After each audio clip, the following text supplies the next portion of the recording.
These companies support the Thom Hartmann Program. They are HelloFresh, the #1 meal kit delivery service. More info at hellofresh.com, code TOM. CB Distillery, CBD for sleep and pain relief.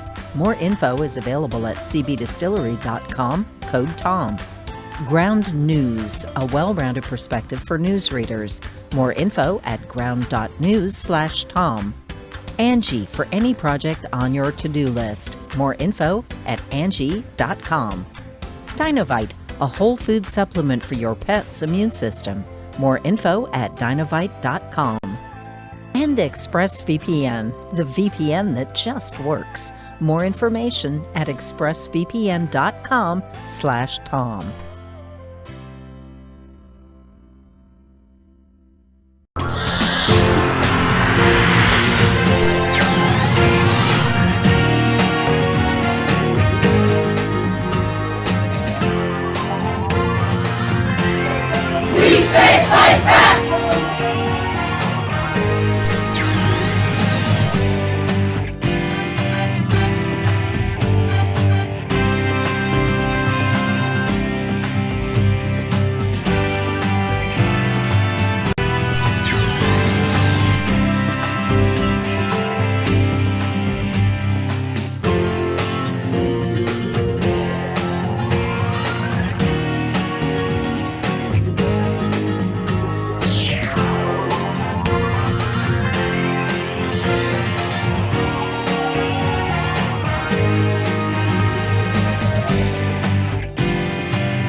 Today's book in our book club is The Hidden History of the War on Voting, Who Stole Your Vote and How to Get It Back, by this guy, Thom Hartmann. This is from chapter 1, or from the introduction, actually. In 2016, 6% of Americans who were eligible to vote nominated Donald Trump as the GOP's presidential candidate. It was 8% for Hillary Clinton on the Democratic side. Trump went on to be elected president by 26% of eligible voters. The modern American oligarchs have largely stayed in power using 3 simple elements: explicit and overt racism, massive disinformation campaigns, and voter suppression. No ideas, no push for better schools, hospitals, airports, roads, or bridges, or reform of our health, energy, or financial systems. No promise of more and better jobs. None of these staples of past presidential campaigns can be found in pretty much any Republican advertising today. Instead, the public Republican message is all about race, or the subset of race, religion. Muslim stands in for brown Arab in GOP speak, and immigration, aka brown people from south of our border, and socialism. Meanwhile, Republican secretaries of state across the nation are vigorously purging voters from the rolls. Over 17 million, more than 10% of America's active voters, in just the 2016-2018 period, according to NBC News. After the, after the 5 Republican appointees on the U.S. Supreme Court gutted the Voting Rights Act in 2013, 14 GOP-controlled states moved within a year, some within days, to restrict access to the vote, particularly for communities of color, students, and retired people. In North Carolina, for example, 158 polling places were permanently closed in the 40 counties with the most African-American voters just before the 2016 election, leading to a 16% decline in African-American early voting in that state. An MIT study found that nationwide, Hispanic voters wait 150% longer in line than white voters, and black voters can expect to wait 200% longer in line to vote. In Indiana, then Governor Mike Pence's new rigorous voter ID law caused an 11.5% drop in African-American voting. Students are suing for their right to vote, and retired people who no longer drive but care passionately about their Social Security and Medicare are being turned away at the polls by the hundreds of thousands because their driver's licenses have expired. The obvious failure of 40-plus years of Reaganomics and GOP policies to maintain a functional middle class in America has been a problem for the modern GOP. In 1974, for example, the GOP had outright control of only 7 states. The message, elect us and we'll help the rich people, just didn't generally resonate with American voters. It's the reason why, outside of the fluke elections of 46 and 52, Democrats controlled the House of Representatives outright for 3 generations, from 1933 to 1996, and controlled the Senate for most of that time. Desperate to win the presidency for the GOP in 1968, Richard Nixon went so far as to commit treason by torpedoing a peace deal with President Lyndon Johnson that President Lyndon Johnson had worked out with the North and South Vietnamese. According to Abul Hassan Bani Sadr, then president of Iran, Ronald Reagan did the same thing by cutting a deal with Iran whereby they would hold on to the U.S. embassy hostages until after the 1980 presidential election, torpedoing Jimmy Carter's chances of re-election. But in 2000, the GOP changed tactics. After Reagan was almost busted for his part in Iran-Contra, he testified that he had forgotten about details of the program more than 80 times. His growing Alzheimer's spared him an indictment. They realized that getting busted for treason wasn't worth the risk. They needed a plan B, and it was deliciously simple. If most voters don't like what you're selling, then just don't let them vote. Paul Weyrich promoted this idea back in 1980 when he was campaigning for Reagan after co-founding the Heritage Foundation. And indeed, many Republican luminaries, such as William Rehnquist, who went from serving the GOP by standing in polling places and intimidating Hispanic and Native American voters in the 1960s, to becoming Chief Justice of the Supreme Court, rose up through the ranks by participating in Republican-run voter intimidation schemes. Voter suppression became the foundational go-to tactic for the GOP in 2000.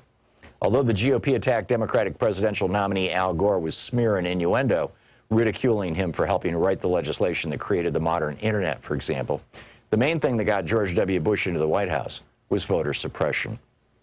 His brother, Florida Governor Jeb Bush, and Bush's Secretary of State, Katherine Harris, threw somewhere between 20,000 and 90,000 African-American voters off the rolls. They were able to get the vote close enough that 5 Republican appointees to the Supreme Court functionally awarded Bush the presidency. The BBC covered this in 2001 in 2 major investigative reports that were seen all over the world, except on any American media. By 2016, the Republican Party had fine-tuned its voter suppression and intimidation systems to the point that they ran like well-oiled machines in nearly 30 states. Between the 2012 and 2016 presidential elections, for example, Ohio had purged more than 2 million voters from its rolls. This is the Thom Hartmann Program. I got my booster yesterday, so my arm's a little sore, but otherwise I feel pretty good. Yeah, a little, but no big deal. So let me encourage you, if you are like I am, over 65, and you qualify for a booster, to get yours because, you know, even breakthrough COVID can be really nasty. Anyhow, today we've got a lot coming up on the program. In our first hour, I want to get into my rant today over at HartmannReport.com. Have we gone too far down the road toward fascism to stop an authoritarian takeover of our nation? Or is there still time for genuine patriots to rescue our nation? What will it take? And today is kind of the bad news part. I'm thinking maybe tomorrow doing the good news part, but we'll see how the afternoon shakes out. That's typically when I write my op-eds for the following morning. Also, I want to get into a fascinating observation from Tom Nichols, the writer over at The Atlantic. I'll just be telling you about it. He's not going to be on the show, but he's got this piece suggesting that the whole ongoing Republican Party and the Trump coup is basically, exists as a space for people who are so mediocre or even incompetent that they literally couldn't make a living anywhere else, or at least not the kind of living they can make in Trump world by grifting people. We'll get to that. In our second hour, Greg Palast is going to drop by about the California oil spills and the whole toxic hole, H-O-L-E, that is the port of Los Angeles, and an update on the fellow that was a Chevron, I guess, prosecuted. Hired a private prosecutor. It's blah. This is crazy, and we'll get to that. And in our third hour, we've got a half-hour conversation with Dr. Keisha N. Blain, Conversations with Great Minds. She's the author of a new book, Until I Am Free, Fannie Lou Hamer's Enduring Message to America. And it's a remarkable book, and I'm very much looking forward to that conversation. So to start out, and I only came up with a partial list here, right? This is, and so if you see things that I'm missing, if you've got some good ones or big ones, I can always edit my article here. The title of today's piece, How Far Down the Road Towards Fascism Has America Gone? This is one of the cool things about writing on Substack, is that I can, in real time, I can just add things to my op-eds. But I was looking at, well, first of all, kind of what got me started on this. The last time that Louise and I were hanging out with Tom Hayden was back in 2007 at the Praxis Peace Conference in Dubrovnik. And, but this is a guy who had changed my life, and I made sure he knew about this. In the early 1960s, I think it was 62, he authored or co-authored, he was the principal author of SDS's Port Huron Statement. Now, this is before the Vietnam War. And so Students for a Democratic Society was started to explicitly advocate for minorities, particularly for African Americans in the United States, as basically kind of a white student ally movement to a certain extent, but also a lot of outreach and bring people in, and for for democracy, for social justice in the United States, and the idea of democracy. And I think it's really important that we ask this question. That Tom started. I mean, back that was 1962. Now I was probably about a decade younger than Tom, but at that point in time, we thought that the world might be destroyed by a nuclear bomb. It hadn't occurred to us that the world might be destroyed by Donald Trump. But anyhow, Tom wrote in one of the opening paragraphs, actually, of the Port Huron Statement. He said, "Our work is guided by the sense that we may be the last generation in the experiment with living." And I can tell you from having been active in SDS back during that time that there was very much that sense. Although by the time I got real active in SDS, which was 67, 68, 69, it had become an anti-Vietnam, it had become the nexus, a central focus, a central locus of the anti-Vietnam War movement. But I think it's important for us to ask this question. You'll recall that college professor, the Milton Mayer, I've quoted him many times, the Milton Mayer interviewed after World War II, the German college professor, and Mayer basically said, "How did you guys, let this happen?" And the college professor said, "To live in this process is absolutely not to be able to notice it. Please try to believe me." And then he goes on, he says, there were all these changes, but every one was just one small change, and it was just one small news cycle, and we let that one go on, and the next one, and finally he says, one no more saw it developing from day to day than a farmer in his field sees the corn growing, and one day it's over his head. So, given that, and the 60s were really a very different time also, in that while we had a president, Lyndon Johnson, who was sending my friends off to, some of my friends off to war to die, a death sentence by draft. At the same time, he put into law in 64 the Civil Rights Act, the Voting Rights Act, Medicare, Medicaid, massive social welfare programs that lifted people out of poverty, that helped build the middle class, the American middle class, until Reagan started taking it apart in the 1980s. But I think from that time, we couldn't have imagined what would happen in the next 50 years. What has happened since that time, since the 60s in the United States. In 76, 78, and then doubling down in 2010 with Citizens United, the Supreme Court legalized political corruption, what we were talking about yesterday in the context of, for example, Kyrsten Sinema and Joe Manchin. President Bush authorized extrajudicial murder, kidnapping, and torture of non-citizens. President Obama authorized the first legal assassination of an American citizen on foreign soil. Both parties, both political parties, actually it started with Jimmy Carter in 78, but Reagan turned it into official U.S. policy in the 80s, followed both Chile and the United Kingdom down this neoliberal road of throwing open our economy to foreign competition for the first time literally since the founding of the Republic, and the result was 60,000 factories closed, more than 10 million jobs lost. And that then produces its own social ferment, which we're seeing right now, frankly, in my opinion, in the whole Trumpy movement. We've had repeated tax cuts, shifting tens of trillions of dollars out of the pockets of middle class and working class people and into the pockets of the top 1%, so completely that, as Bernie Sanders tweeted a couple of days ago, the top 1%'s wealth now exceeds that of the entire American middle class. Let that sink in. The Electoral College loophole in our Constitution let George W. Bush become president, even though he lost the 2000 election by 500,000 votes, and let Donald Trump become president in 2016, even though he lost the election to Hillary Clinton by 3 million votes. President Reagan ordered the Department of Justice and the Federal Trade Commission to stop enforcing the Sherman Antitrust Act, the Antitrust Act of 1956, the Clayton Antitrust Act. I forget what year that was passed, somewhere in there in the 30s or early 40s.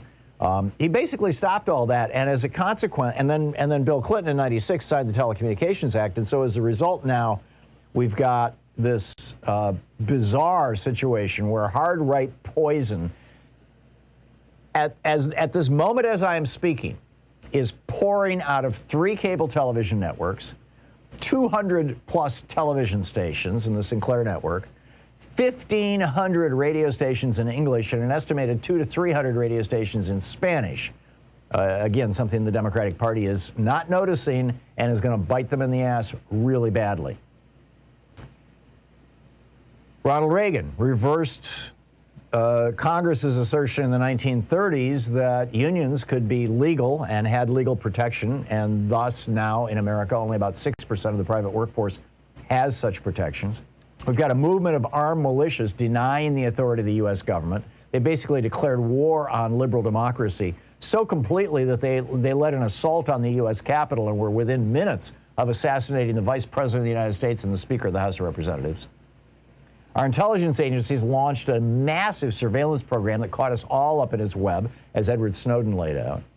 The Republican Party has, almost without exception, embraced the idea that elections not only can be rigged, but should be rigged to their advantage. They've passed over 30 laws in 19 states to rig the 2022 and 2024 elections in advance. Multiple Republican states have passed laws decriminalizing killing people on public streets by driving cars into crowds of demonstrators. Voting rights legislation is being blocked not only by every single Republican in the United States Senate, but by 2 United States Democratic U.S. senators, Sinema and Manchin, because it would take ending the filibuster to stop blocking voting rights legislation. An entire generation of students, this didn't even exist in the 60s. You know, people went to college in the 60s. You know, you could work a part-time job. I worked pumping gas at a gas station and as a dishwasher at Bob's Big Boy. And you could pay for your college tuition that way. Not anymore. An entire generation of students are saddled with crippling debt. Over 40% of Medicare has now been privatized through the Medicare Advantage scam. An estimated 1 million American families will go bankrupt this year just because somebody gets sick. Fewer than a quarter of all high school graduates have even taken one single class in civics, leaving the 2 generations since Reagan's change in our education systems basically unaware of how democracies are supposed to work. We had a president, Donald Trump, who brazenly and nakedly lied to the American people literally every single day of his presidency and continues to do so. You have multiple members of Congress who committed an act of sedition, and their consequence has been re-election and being turned into media stars. Hitler, when he came back when he made his comeback in 1925 after his failed attempt at overthrowing the Bavarian government in 1923, he took the widow of one of the guys who was shot by the police and turned her into a national martyr. And Trump is trying to do that now with Ashley Babbitt. The Republican Party has embraced dictatorial foreign governments manipulating our electorate, whether it's through social media or whatever. They've embraced presidents making millions off their office. They've embraced oligarchy in the USA.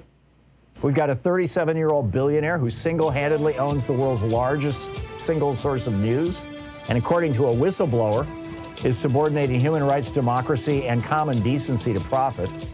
And our planet is warmed over at full degrees Celsius. We've got this climate crisis. Have we gone too far? Can we pull back from this? I believe we can, but it's getting more challenging every day, it seems. This is the Thom Hartmann Program. And on top of all this, the U.S. Supreme Court is refusing to acknowledge their own ruling in Roe v. Wade, triggering a huge constitutional crisis.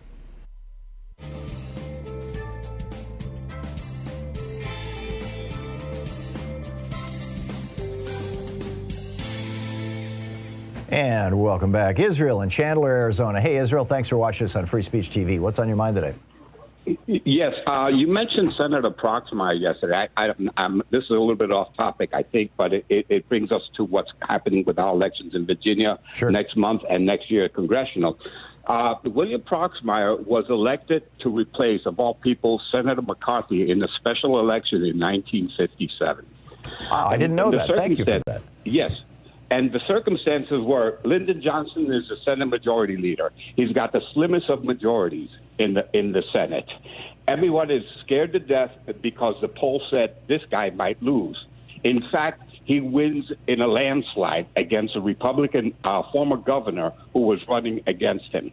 And by the way, when he got elected and then was sworn into the Senate, his very first vote was for the Civil Rights Act in 1957. That's the famous one that Senator Thom Hartmann had his historic filibuster, filibuster, exactly, that ran for 20. You mentioned it yesterday, and it just ran me back to the history books because I remember this from my college days. Yeah. But what I think is most important is I've just been reading in the last couple of weeks how the governor's election in Virginia is too close to call. And I think, and we need to pay attention to that. But I also think that the people of Virginia, having had Northam as a governor over the last 8 years, and then the Democrats taking over the state assembly, and seeing the good things that Democrats can do, I don't think they're going to go back to a Republican. Well, this is a real weird one, Israel, because Terry McAuliffe, who's been on this show a number of times over the years, historically, he's not what you would call a progressive. He was always kind of a centrist Democrat, but I think he's gotten more progressive in his old. I think the entire party has gotten more progressive. But in any case, Terry McAuliffe is running against a guy who has been endorsed 5 times by Donald Trump, a guy who is a total Trump hole. He says that, if he becomes governor, the first thing he's going to do is end any mask mandates, and he's going to outlaw them like Greg Abbott just did in Texas. He's going to end vaccine mandates. He's going to outlaw them like Greg Abbott just did in Texas. He's running on a pure QAnon platform, and the polls are showing him neck and neck with, just a reasonable, good old-fashioned Democratic politician, Terry McAuliffe. It's mind-boggling. It is. But I think the polls may be somewhat wrong. I'm not an expert in all of that, but I think people are sufficiently awake to say, do we really want to go back to that in the same way that they said it in the election for Proxmire? Do we really want another Republican that's going to give us the same thing again? Well, we'll find out in 3 or 4 weeks. We certainly will, that's for sure. And I could be full of hot air. I don't know. But I do think that there's enough going on the ground to tell us that we need to move beyond this, and we need to do it in a very decisive way. And the only way that is elections. Who we elect is what matters. I completely agree with you, and that's why I wrapped up my op-ed this morning saying, as Tom Hayden would have said back in the day, he has passed away now, there has never been a more vital time for us to get engaged in politics. And they keep getting more and more vital. Yeah, amen. Israel, thank you for the call. It's great to hear from you, and thanks for the history lesson. I didn't realize Proxmire replaced Joe McCarthy. I mean, it makes perfect sense, but in 1957, that's amazing. Thank you, Israel. Great to hear from you. 22 minutes past the hour. We'll pick up your phone calls. I got a short rant about mediocre people. We got some interesting crazy alerts today. All kinds of cool stuff coming up. Stick around. We'll be right back.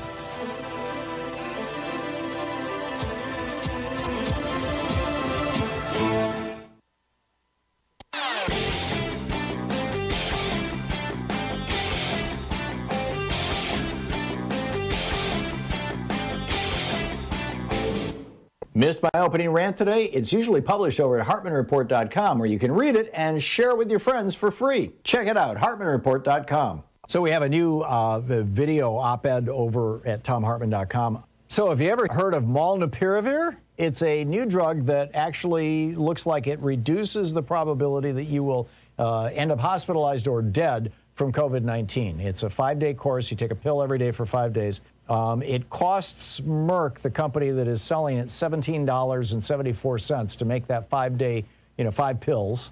And they are selling it to you and me, to the federal government, for $712 per 5 pills, per, treatment course. And you say, what? And here's where it gets really interesting. The Defense Threat Reduction Agency, which is part of the Department of Defense, provided $10 million of funding to Emory University to develop this drug, and $19 million in additional grants came from the National Institutes of Health. We paid to develop this drug, and now we're going to pay $700 for it? Really? Check it out. There's a video over at thomhartmann.com all about it.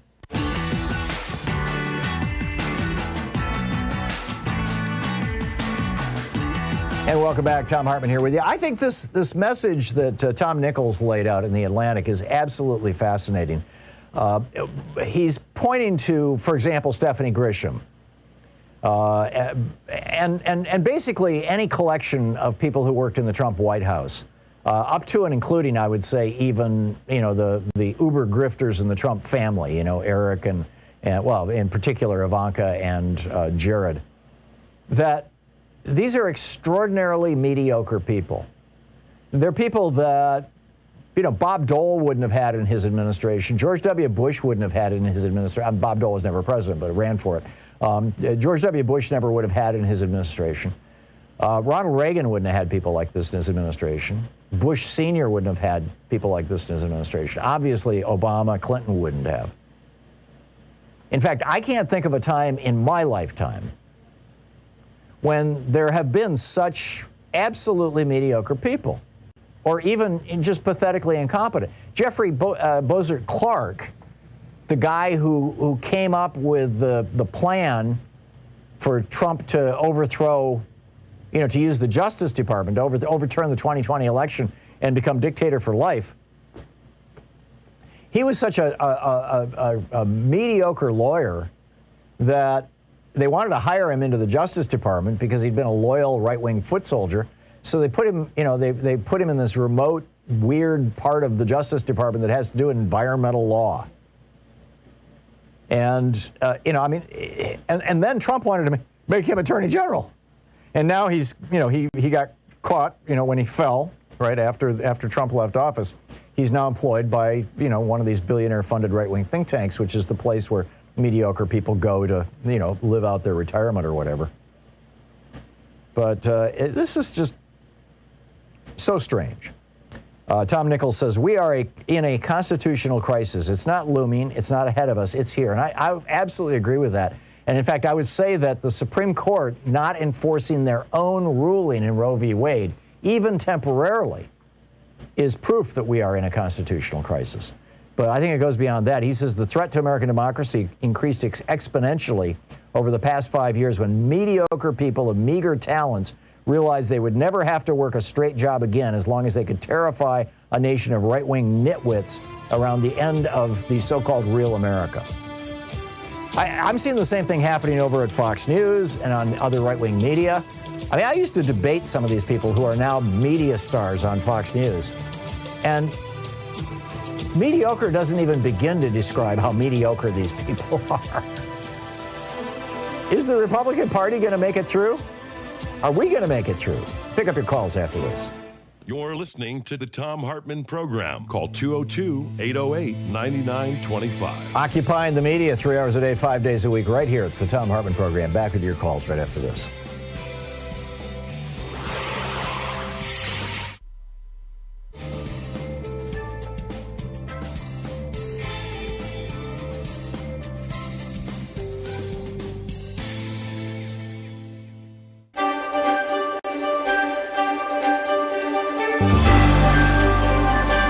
Today we're reading from David Blight's book, Frederick Douglass, Prophet of Freedom. This is from the introduction. In his speech at the dedication of the National Museum of African American History and Culture in Washington, D.C., September 24, 2016, President Barack Obama delivered what he termed a, quote, clear-eyed view of a tragic and triumphant history of black Americans in the United States. He spoke of a history that is central to the larger American story, one that is both contradictory and extraordinary. He likened the African American experience to the infinite depths of Shakespeare and Scripture. The, quote, embrace of truth as best we can know it, said the president, is, quote, where real patriotism lies. Naming some of the major pivots of the country's past, Obama wrapped up his central theme in a remarkable sentence about the Civil War era. Quote, we've buttoned up our Union blues to join the fight for our freedom. We've railed against injustice for decade upon decade, a lifetime of struggle and progress and enlightenment that we see etched in Frederick Douglass's mighty leonine gaze, end quote. How Americans react to Douglass's gaze, indeed how we gaze back at his visage, and more important, how we read him, appropriate him, or engage his legacies, informs how we use our past to determine who we are. Douglass's life and writing emerged from nearly the full scope of the 19th century, representative of the best and the worst in the American spirit. Douglass constantly probed the ironies of America's contradictions over slavery and race. Few Americans use Shakespeare and the Bible to comprehend his story and that of his people as much as Douglass. And there may be no better example of an American radical patriot than the slave who became a lyrical prophet of freedom, natural rights, and human equality. Obama channeled Douglass in his dedication speech, knowingly or not. So do many people today. Born Frederick Augustus Washington Bailey, a slave, in Talbot County, Maryland, in February 1818, the future Frederick Douglass was the son of Harriet Bailey, one of 5 daughters of Betsy Bailey, and with some likelihood his mother's white owner. He saw his mother for the last time in 1825, though he hardly knew her. She died the following year. Douglass lived 20 years as a slave and nearly 9 years as a fugitive slave subject to recapture. From the 1840s to his death in 1895, he attained international fame as an abolitionist, editor, orator of almost unparalleled signature, and the author of 3 autobiographies that are classics of the genre. As a public man, he began his abolitionist career 2 decades before America would divide and fight a civil war over slavery that he openly welcomed. Douglass was born in a backwater of the slave society of the South, just as steamboats appeared in bays and on American rivers, and before the telegraph, the railroad, and the rotary press changed human mobility and consciousness. He died after the emergence of electric lights, the telephone, and the invention of the phonograph. The renewed orator and traveler loved and used most of these elements of modernity and technology. Douglass was the most photographed American of the 19th century, explained in this book, and especially by the intrepid research of 3 other scholars I write upon. Although it can never really be measured, he may also have been, along with Mark Twain, the most widely traveled American public figure of his century.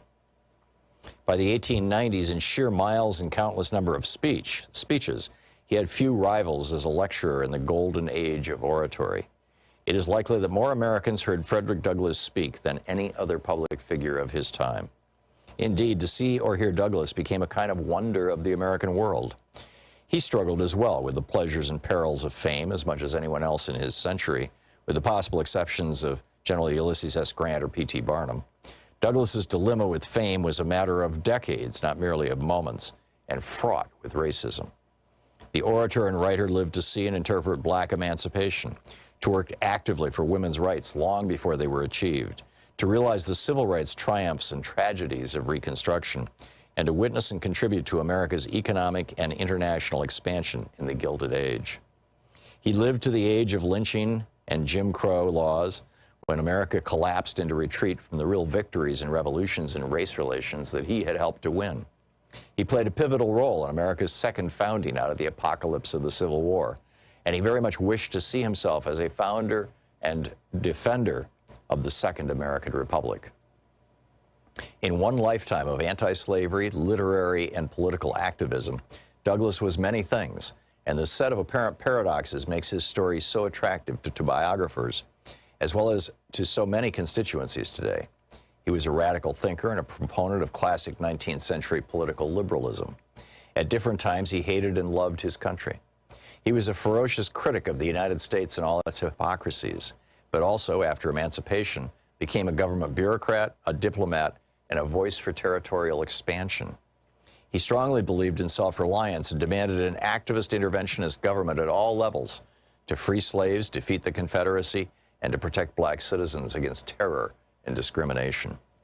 Douglas was a serious constitutional thinker, and few Americans have ever analyzed race with more poignancy and nuance than this mostly self-taught genius with words. He was a radical editor, writer, and activist. The book Frederick Douglass by David Blight.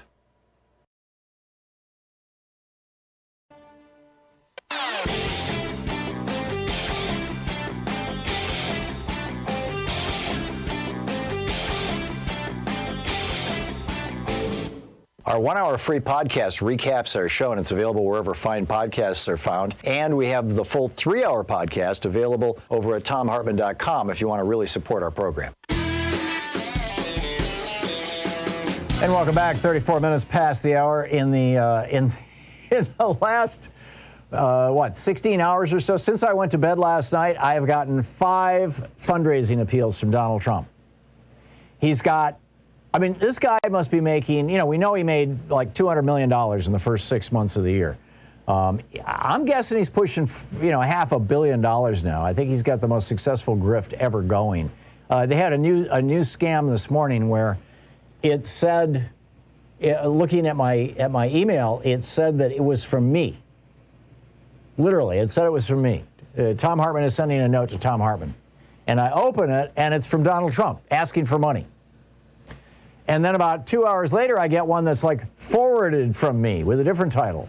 But it's, Tom forwarded this to you. And I mean, like, they're figuring out new ways to get people to open. This is insane, this scam that's going on here. Anyhow, pick up your phone calls. Jeff in San Francisco. Hey, Jeff, what's on your mind? How about talk about union workers and the multiple strikes and potential strikes that are going on in the country right now, and how that can really give us leverage. I think that's what's been missing for the last 40 years, is the power of unions.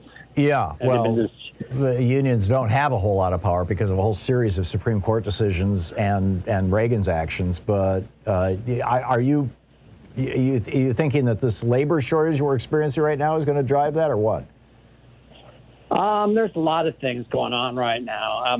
The media will not, report on this, but, right now they're trying, I think there's about quite a few thousand trying to unionize down in Hollywood, and the ones going on with the miners in Alabama. Yep. We hear nothing about this because it's all corporate owned. Well, it was the Amazon workers down in Alabama, wasn't it? Well, there's some miners, coal miners down there as well. Oh, I didn't know that. Okay. Yeah, I think there's about 700 coal miners. Did you hear about them? They went to New York, where I guess the company headquarters are, and they did some striking there. And they gave concessions a few years. Now they're wanting to get their payback, but right. We hear nothing about this, and it's mind-boggling.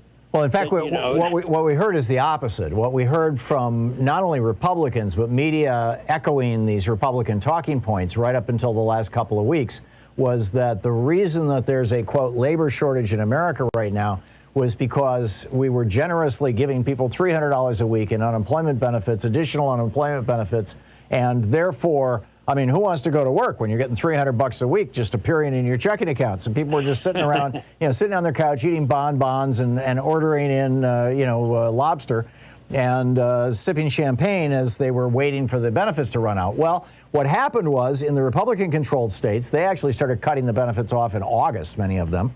The benefits officially ended at the end of September. Or ended in early September, wasn't it? I think it was the first week of September. So you would have seen and in fact, in the red states, you would have seen it in the August jobs reports. If cutting people off from that $300 forced them back into the workplace, you would have seen a big pop in employment numbers in the red states in August and every place else in September. And instead, we saw the numbers for August and September. And in both cases, in fact, in September, the labor force shrank for the first time since May. I mean, this Laura Clausen has a great piece about this over at Daily Kos right now. So it turns out it wasn't the $300 a week. The reason that people aren't going back to work is, number one, you've got parents who have kids at home, and there's no daycare available to them, or if there is, they can't afford it. You got people with health issues who don't want to be exposed to COVID in the workplace, and you don't have a lot of really safe workplaces. and so people don't feel, safe about this. And you've got some workers who are thinking, maybe I'll look for a decent wage. We had all these employers who were running around going, oh, these people are just lazy and we can't find anybody to work. And then suddenly, when they go from offering $10 an hour to offering $12 or $15 an hour, oh, hey, now we've got all kinds of people. And so, it's really about the fact that we were being lied to by Republicans and business owners about this whole thing. Jeff, thank you. Thank you. Excellent point. Thank you. Susan in Decatur, Georgia. Hey, Susan, what's on your mind today? Hey, Tom. Just kind of wanting to blow the horn or whistle or whatever about these audits.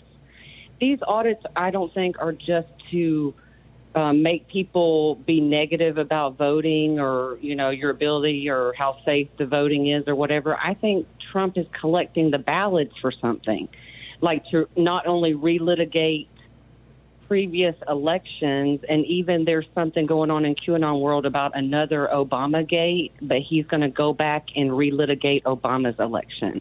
Oh, geez.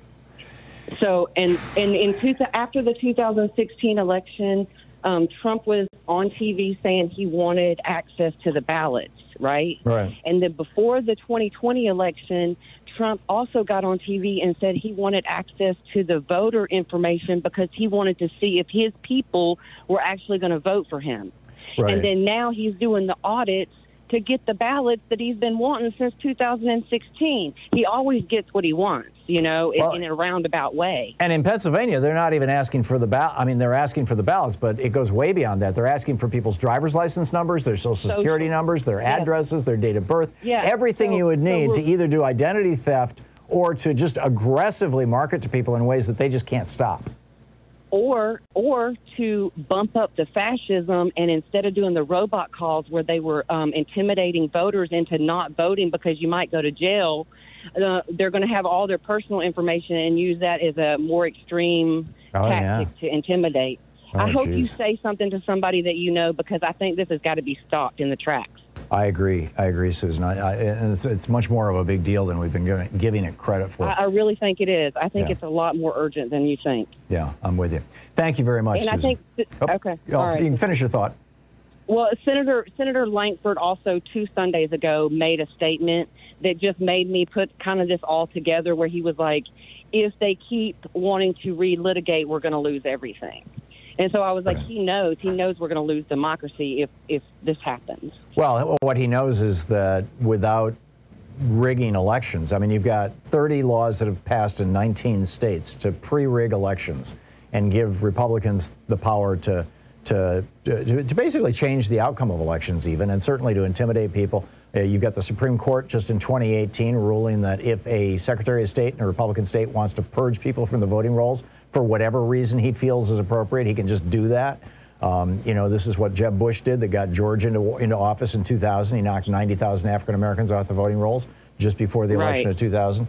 And now that's been sanctioned by the Supreme Court, and now this has become law in 19 states. The ability to do this, not resting with nonpartisan officials, resting with Republican-controlled legislatures. And also the preliminary, I just want to throw this in there, the preliminary gerrymandering map that the GOP just released for Georgia says that we're going to lose 3 Democratic seats. In the House of Representatives? Yes. Wow. So we're on track to lose the House if we don't get it together. Yeah. Well, just because of the census and gerrymandering. Yeah, I'm with you. Susan, thank you. Thank you very much. Mark in Portland, Oregon. Hey, Mark, what's on your mind today? Hey, Tom, you had mentioned before about the large media conglomerates like Sinclair and various other, large entities that own so much control of the media space in different cities and townships. What's preventing Biden from using the Sherman Antitrust Act? I mean, Jimmy Carter did it with AT&T. Why can't Biden do this with, say, Sinclair or various other huge right-wing media conglomerates that are basically controlling the minds of many people in this country? Part of the problem, Mark, I mean, he could. The short answer is he could, but the longer answer, and probably more to your point, is that it's extremely difficult. It was Jimmy Carter who was president when AT&T was finally broken up into 8 regional bell companies and Lucent Technologies, the what used to be called Bell Labs. But that process began under Richard Nixon. And it continued throughout the Nixon administration. It continued through the Jerry Ford administration, and Jimmy Carter was in the White House when it finally finished. It's a process that can easily take a decade. And that was just breaking up one company. It's a big deal. And so, it's a long, drawn-out process that they will fight every step of the way, and they've got all kinds of resources to fight, and more resources now than they had back in the 70s, when that happened, and throughout the 70s. Number one, and number two, the minute anybody in the Biden administration mentions the fact that, oh, gee, we're thinking of using antitrust against Sinclair or some of these right-wing radio networks or something like that, you are going to see the ceiling fall in. I mean, you are going to see yelling and screaming, and this is fascism, and this is the end of the republic, and because they know that the principal advantage that they have in the United States electorally is that they control this giant megaphone. 3 cable television networks that run nothing but right-wing programming all the time. The closest we've got to that on the other side are either Free Speech TV, which is almost nobody in America knows about, which is also on Direct and Dish, like some of these other networks like OAN, but for some reason won't do publicity, and MSNBC, where half the hosts are people like Joe Scarborough and what's her name, Nicole Wallace, who are Republicans or former Republicans. I mean, they're still conservative, but their political perspective is still what you would call conservative. And so it's like there's nothing like that on the left. And how about the fairness doctrine? Say that again? Would the fairness doctrine be something that? No, the fairness doctrine would not help now, and it's never going to come back anyway. The fairness doctrine really only dealt with statements to the public by the ownership of the network or of the station. Mark, I got to run. Thanks for the call. We'll be right back.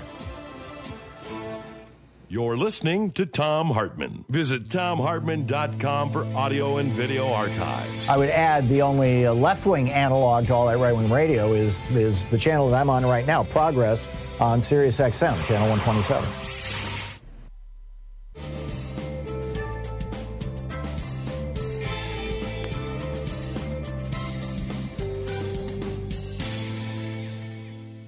And it's 45 minutes past the hour, picking up your phone calls here. Chaz in Lakewood, Washington. Hey, Chaz, what's on your mind today? Salamat, Tom. Oh, that sounds Middle Eastern. No, it's Filipino. Shout out to my in-laws and lifelong friends. But the only other Tagalog I know is Mahal Kita, which means I love you. And now I have a half Filipino son. Oh, sweet. Okay. So Chaz, what's on your mind today? The last couple of days, you've pointed out how many con radio stations are, and in fact, the call just before you. And it just feels like the DNC or we among us need something like our own VOA, Voice of America. And for $100, I can see that I can get a 5-watt radio transmitter and a Raspberry Pi Zero on Amazon. It could have a range of over 10 miles. I know you can't give advice, but Thom Hartmann, if you were to start over, how would you do it? And how many are still listening to terrestrial? Maybe progressives have a preferred vector, Tom. Yeah. If I were to start off over, I don't even know where to begin with that, Chaz. But the low power FM, I mean those little transmitters. Are you sure you can get a 5-watt, or is it 500 milliwatts, half a watt, 0.5 watts?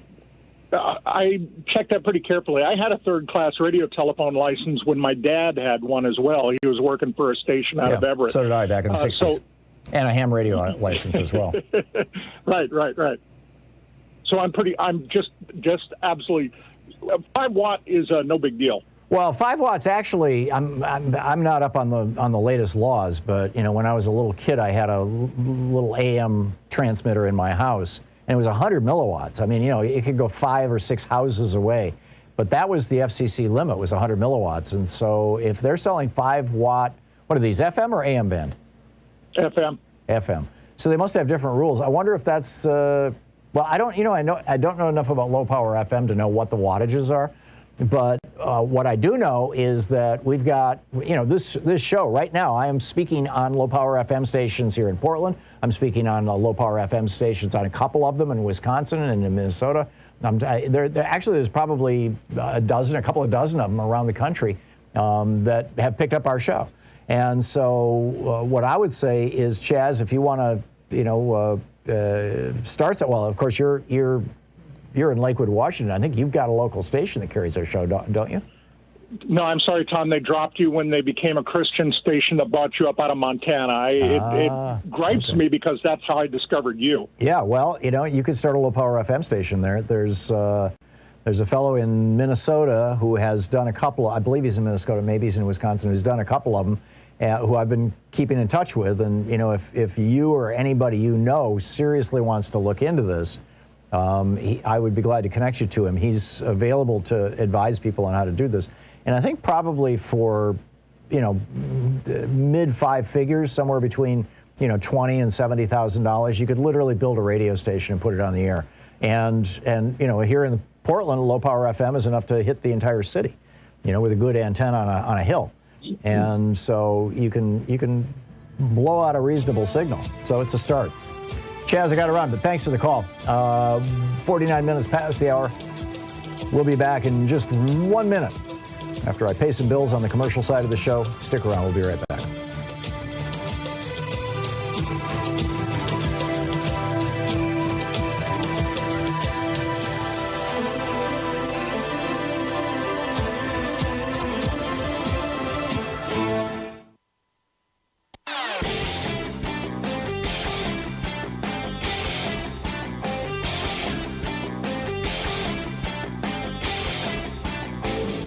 Change starts with you. You can be calling your Democratic or Republican representatives to let them know what you think by calling 202-224-3121. It's the Capitol switchboard. It'll get you right through to them. So we've got a new video up over at thomhartmann.com for supporters of our program about the 14th Amendment and the debt ceiling. And just kind of riddle me this one, Batman, right? The 14th Amendment reads, and I'm taking out the parts that specifically refer to pensions and bounties, for services suppressing the insurrection, because it came out of the Civil War. But the 14th Amendment reads, in part, the validity of the public debt of the United States shall not be questioned. In other words, Congress, you can't take actions that might cause the public debt not to be paid. You can't refuse to raise the debt ceiling, is how I read that. The debt ceiling, of course, didn't even exist when they wrote the 14th Amendment. That came along in 1917. But I think this is raising some really important questions, and I dig into it in this video over there. You can check it out. It's all over at thomhartmann.com.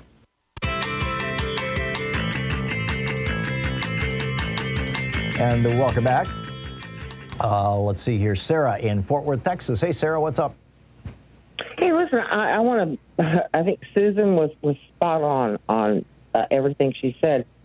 And I'm an activist here in Fort Worth, and we're the epicenter of gerrymandering and everything else. But what I fear is we're moving back into that cycle where, Trump was the other guy. He's such a gold mine for the networks of ratings and this, in 2016, and now they're doing it all over again because of the spectacle. Yeah. Yep. Yeah. What do we do?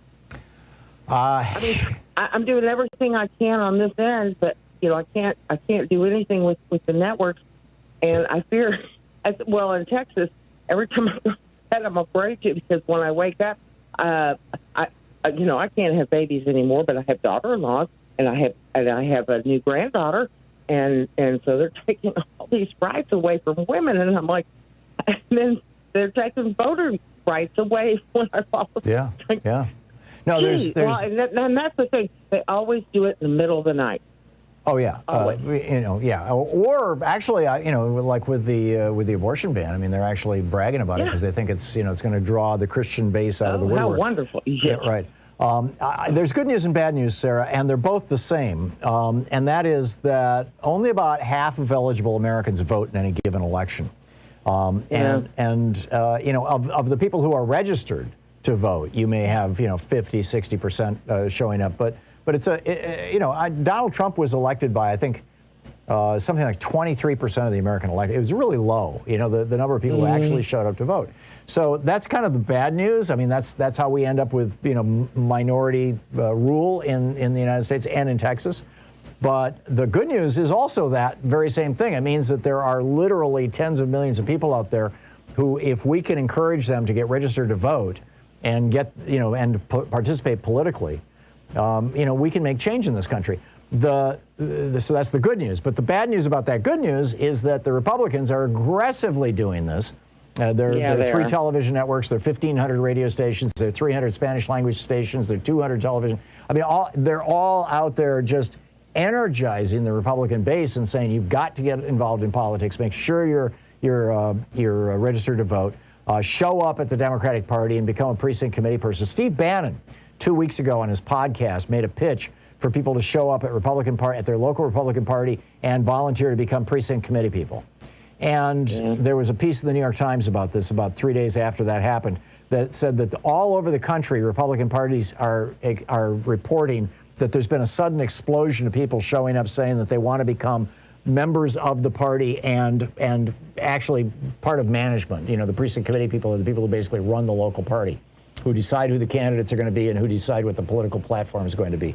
And, Bannon's acolytes are moving into that. So we just have to match and double down on that. I don't know of any other way to do it, Sarah. Well, and that's the thing, all of this is very scary. But one thing I would also promote, I talk about, I do Free Speech TV, MSNBC, and when I need to, I go to Hallmark, girly thing. Yeah. But, yeah, just let people know about progressive media. Absolutely, spread the good word. But I will say, messaging. When I say I'm a progressive, then I'll iterate. But when I say I'm a progressive, I want to see the United States succeed and progress to the next level. Yeah, amen. Well said. Sarah, thank you very much for the call. Reggie in Springfield, Missouri. Hey, Reggie, thanks for listening to us on Sirius XM. What's up? Good morning, Tom. How are you this morning? I am alive and kicking, Reggie. Complete with my booster. Hey. So what's up? We have about a minute till the end of this hour. Tom, I'm a retired union leader for the Labor's Union, and they have pretty much destroyed the prevailing wage here in Missouri. Used to, the prevailing wage was based on how many hours was worked in a given year at that particular wage, and it was always the unions that turned in the wages right, and got the prevailing wage set up. Well, here in Missouri, thanks to our governor and our attorney general, they've went out and recruited house builders and residential irrigation people and stuff like that, and they've got our prevailing wage dropped down to, in a lot of our counties, what the federal minimum wage is. And that's on a federal Now, the reason, Reggie, people may not realize why this is so important. There are federal laws that, for example, if Biden's Build Back Better, there are federal laws that say if federal funds are used to build a new bridge in Missouri, the people working on that have to be paid the prevailing wage. And historically, you're right, that has been basically the union wage or something close to it. But if they are bringing in low-wage people to stack those numbers, to change the prevailing wage numbers, that's a blow to everybody. I mean, this is part of... Tom, go ahead, Reggie, quick. Thank you so very much for listening. Yeah, you're welcome. This is something that we all need to pay attention to, by the way, because this is another piece of the Republican war on working-class Americans. This is a war that was declared in 1980, and they have not stopped, and they are not going to stop. We'll be back. You're listening to Thom Hartmann.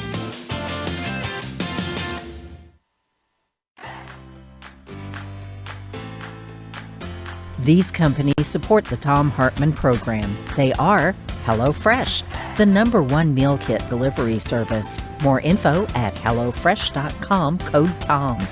CB Distillery, CBD for sleep and pain relief. More info is available at cbdistillery.com, code TOM. Ground News, a well-rounded perspective for news readers. More info at ground.news/Tom. Angie, for any project on your to-do list. More info at Angie.com. Dinovite, a whole food supplement for your pet's immune system. More info at Dinovite.com. And ExpressVPN, the VPN that just works. More information at expressvpn.com/Tom.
Our book today is The End of the Myth, From the Frontier to the Border Wall in the Mind of America by Greg Grandin. And this is from Chapter 1, titled All That Space. The British colonies in North America were conceived in expansion. America was an aspiration, an errand, and an obligation born out of violent Christian schism and Europe's interminable religious and imperial conflicts. Depending on the intricacies of their particular interpretations of Revelation, the Protestants who settled New England might have understood flight across the Atlantic as a way of escaping European war, or they might have seen migration as a chance to open a new front and win those wars on a new soil. Here in the 1600s, in the eschatological nebula of the New World, was the first paradoxical image of America as simultaneously pristine and despoiled, empty and at the same time filled with primitives begging for deliverance, subordinated to Catholic Spain, which had conquered its part of the Americas a century earlier and stood as the great obstacle to Reformation England's rise as a world power. All yell and cry with one voice, Libertia, Libertia, Richard Hakluyt, a clergyman and court minister, wrote in the late 1500s, hoping to convince investors and his queen to establish an American colony. As Puritan society frayed under the harsh conditions of settler life, the frontier threatened and beckoned. The dark woods were filled with witches, and they were witchy, inviting hither. The forest was the place where the community could be redeemed and given new purpose, a chance to once again start anew, or it could be a place of more sorrows, wilderness sorrows, as two early Puritan patriarchs described the hardships that awaited those who ventured into uncharted territory, where whatever solidarity existed would be smashed into atoms as settlers scattered to escape the rule of the clergy. People are ready to run wild into the woods again and to be as heathenish as ever, warned Increase Mather. Expansions could be, often in the same sermon, held up as the cause of and the solution to the difficulties of establishing Christian communities. Either way, Native Americans had to get out of the way. They could die. They waste, they molder away, they disappear, said one Puritan chronicler of indigenous people who had succumbed to European pestilence years before the arrival of the Mayflower in 1620, thus clearing the earth for the establishment of the Massachusetts Bay Colony.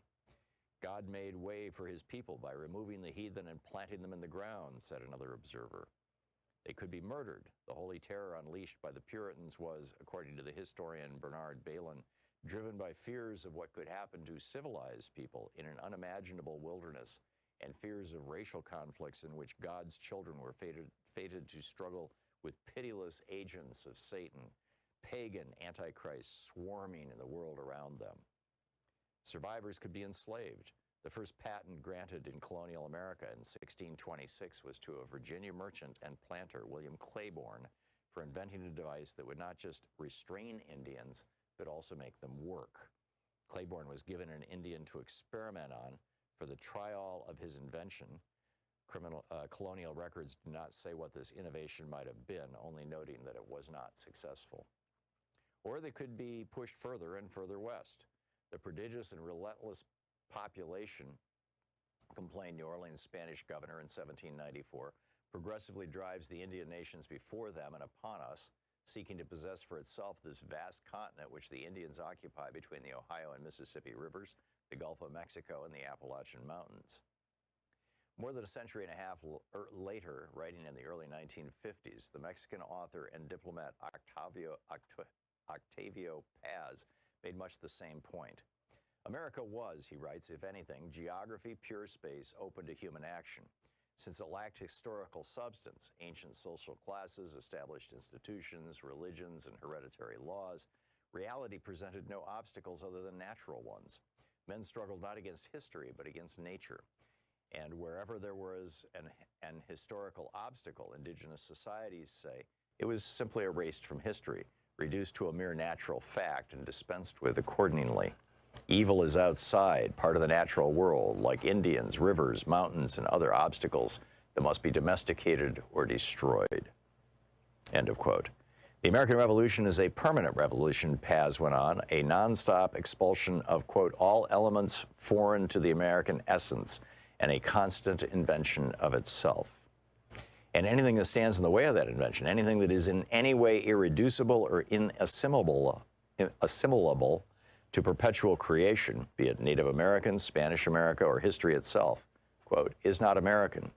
Quote, in other places, the future is one of man's attributes because we are men, we have a future.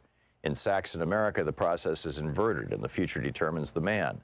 We are men because we are the future, and everything that has no future is not a man. End of quote. The United States, Paz said, offers no room for contradictions, ambiguity, or conflict. The nation flies forward swiftly, as if weightless across the land. Trying to stop North Americans moving west, Stephen Austin, the founder of Texas, said over a century earlier, was like trying to stop the Mississippi with a dam of straw. The drive west waxed and waned and burst forward with great passion during key moments. The book, The Edge of the Myth, by Greg Grandin.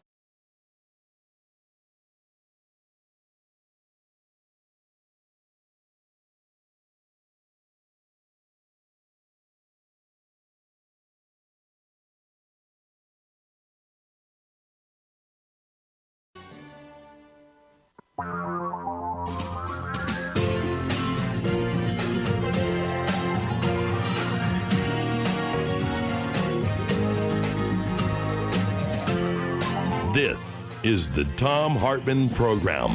And welcome back to the Thom Hartmann Program. On the line with us, our old buddy Greg Palast, the investigative journalist, author of his most recent book, How Trump Stole 2020. GregPalast.com is the website. Greg_Palast is his Twitter handle. Greg, welcome back. You've got quite an oil spill out there in California from the official story is a boat dropped an anchor and it hit a pipeline. Tell us about this.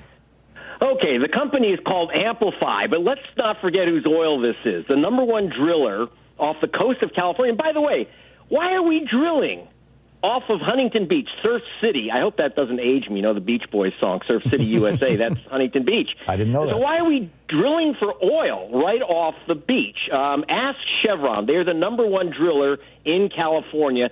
Their headquarters are here. They are, if there's any, they are the kind of landlords of California. People don't realize how powerful Chevron is. When this planet is awash in oil, there's a temporary, shortage because of shipping.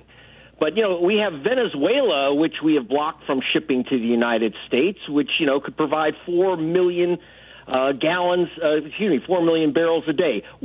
Of all the places in the world, why are we going off the beaches of California?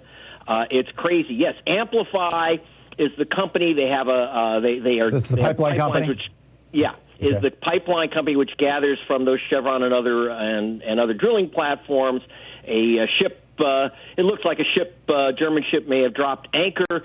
There are 60 ships waiting off the port of California because we've become so China dependent on manufacturing that they're backed up way out into the ocean. So they're finding places to float around while they're waiting to get into the port of California.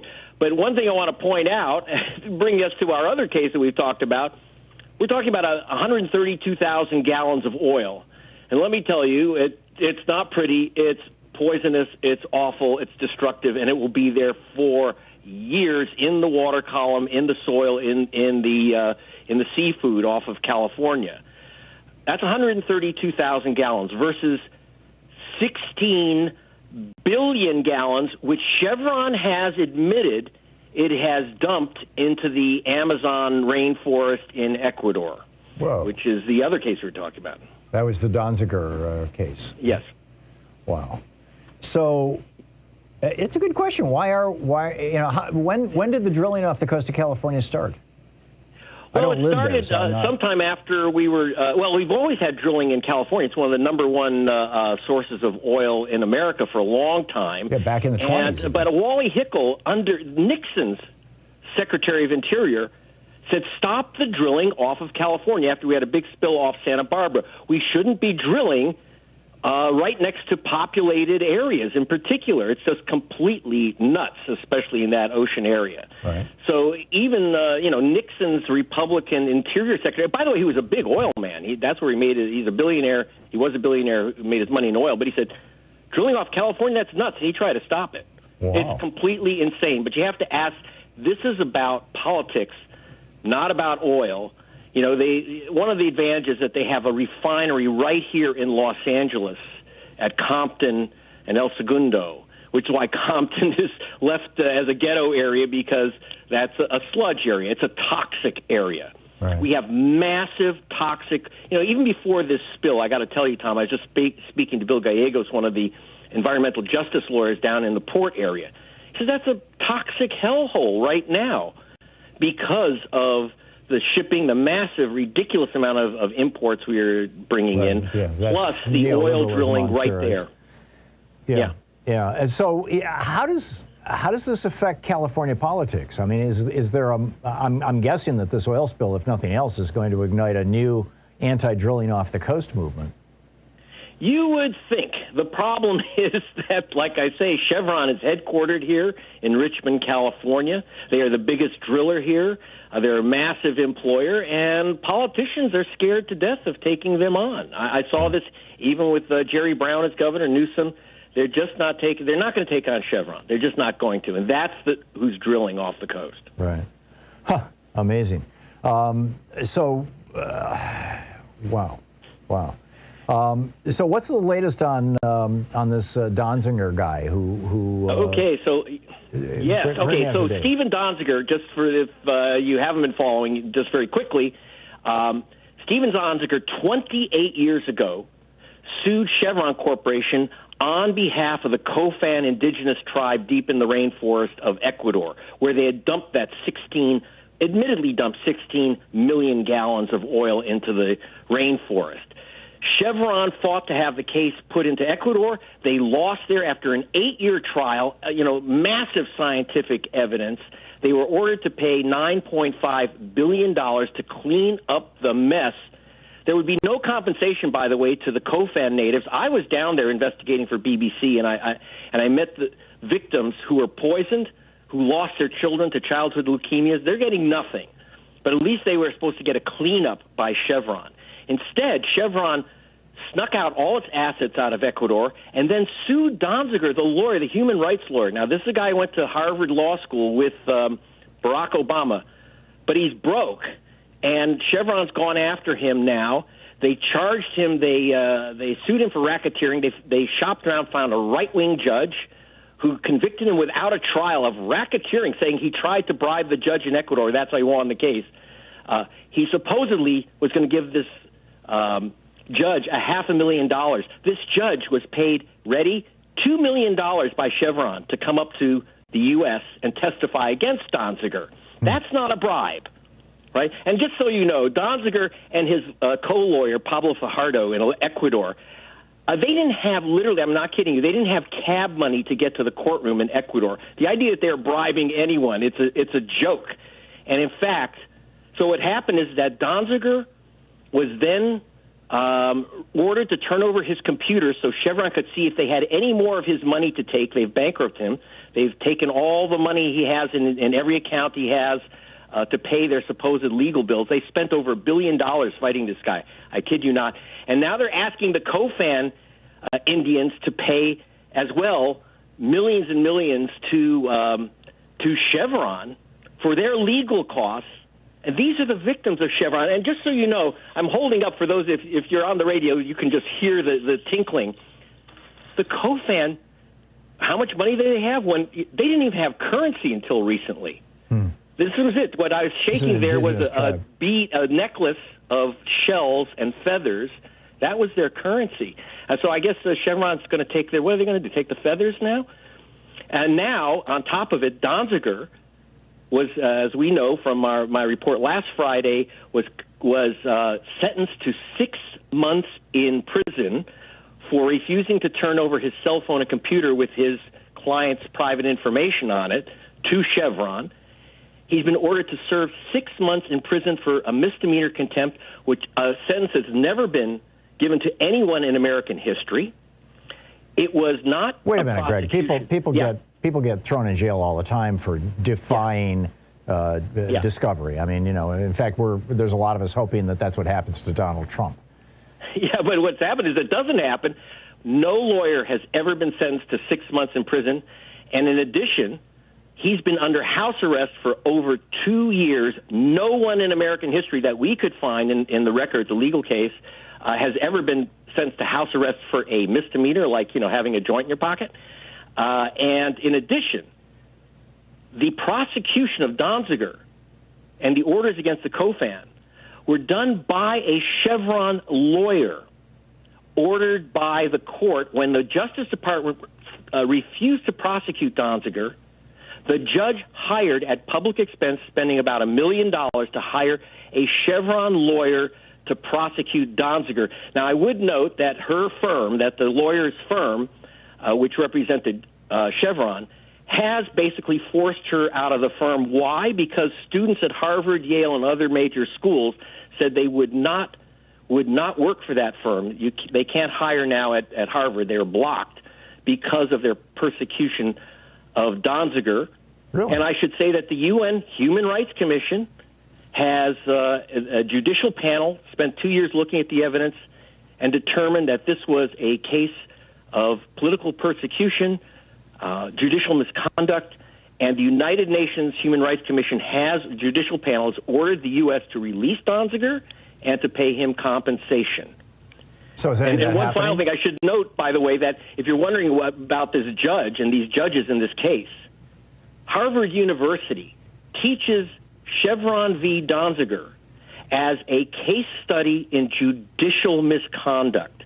And right now there are hearings on judicial misconduct on these judges. It's just, we've never had anything like it in America, ever. So is Donziger in prison right now, or is he on home release, or what? No, he's back under house arrest, waiting to go to prison for 6 months in a federal pen.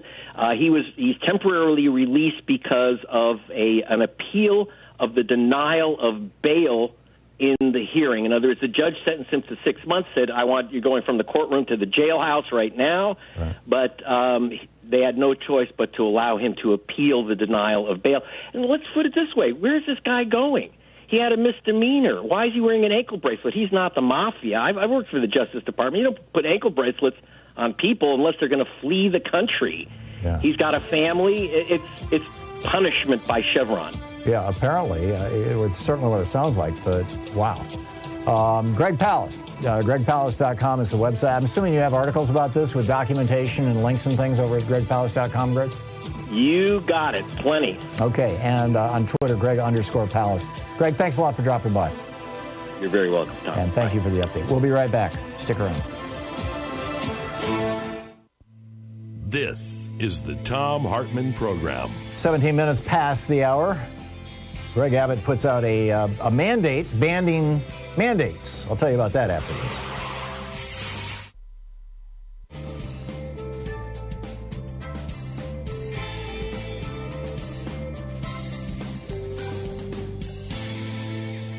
And welcome back. Joan in Rochester, Minnesota. Hey, Joan, thanks for watching us on Free Speech TV. What's on your mind today? Well, I was just wondering, Liz Cheney is now supposedly, against some of the Republican things, and we never hear anything from her dad, who was such a complete Republican, to the nth degree.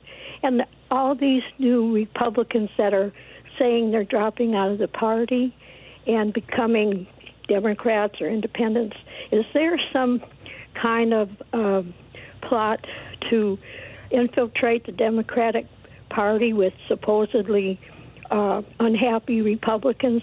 Because I can't understand why we haven't heard from Dick Cheney with his wife, his daughter being so against the Republican Party. Well, Dick Cheney's an old guy now, and he's had multiple heart surgeries and even had his heart replaced. He may not, be the most lucid right now. He might just be, kind of fading into the woodwork, of his own accord.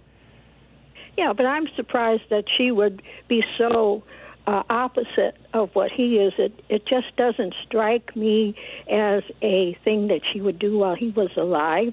Yeah. And it's so and these Republicans that are supposedly becoming Democrats are vocal and outward about it, and I just don't understand if they aren't going to end up like Mnuchin and Sinema and do Republican things while in the Democratic Party and really mess up everything. And it could be a covert operation that, or overt or covert or whatever. Sure.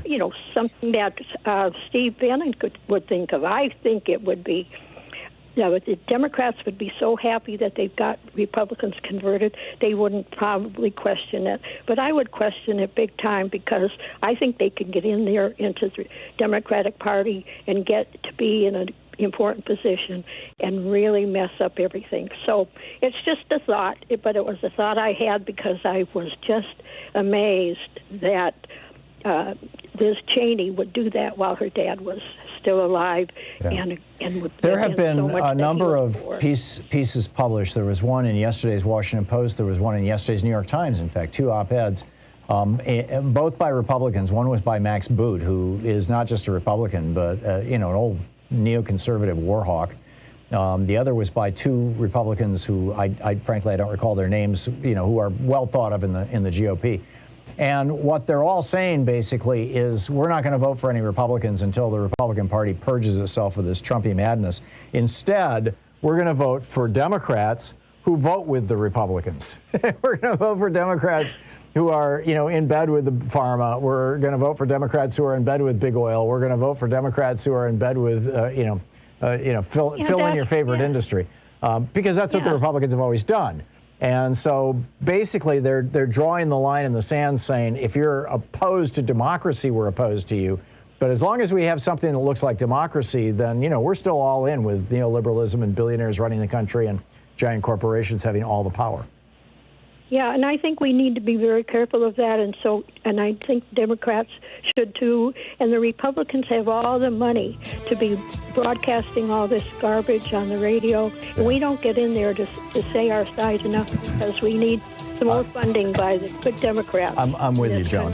I am with you, and I think that I think it's important we realize that the Democrats who are taking money from big corporations are going to be using this to get themselves reelected. Hey, Republicans like me. We'll be right back.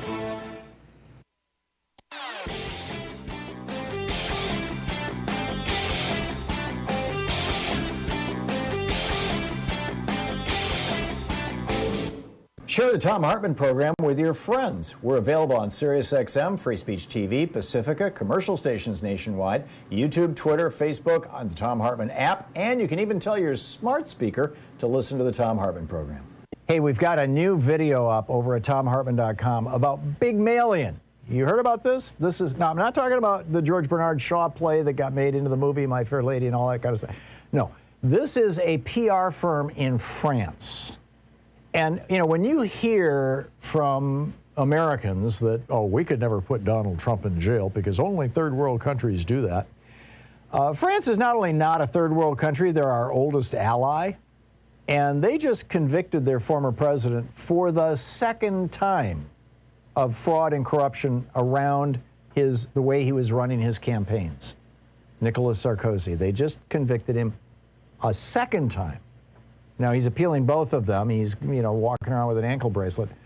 But, I've got all the details on this video over at ThomHartmann.com. You can check it out. But again, next time somebody says, we can't put Trump in jail, tell them, hey, France did.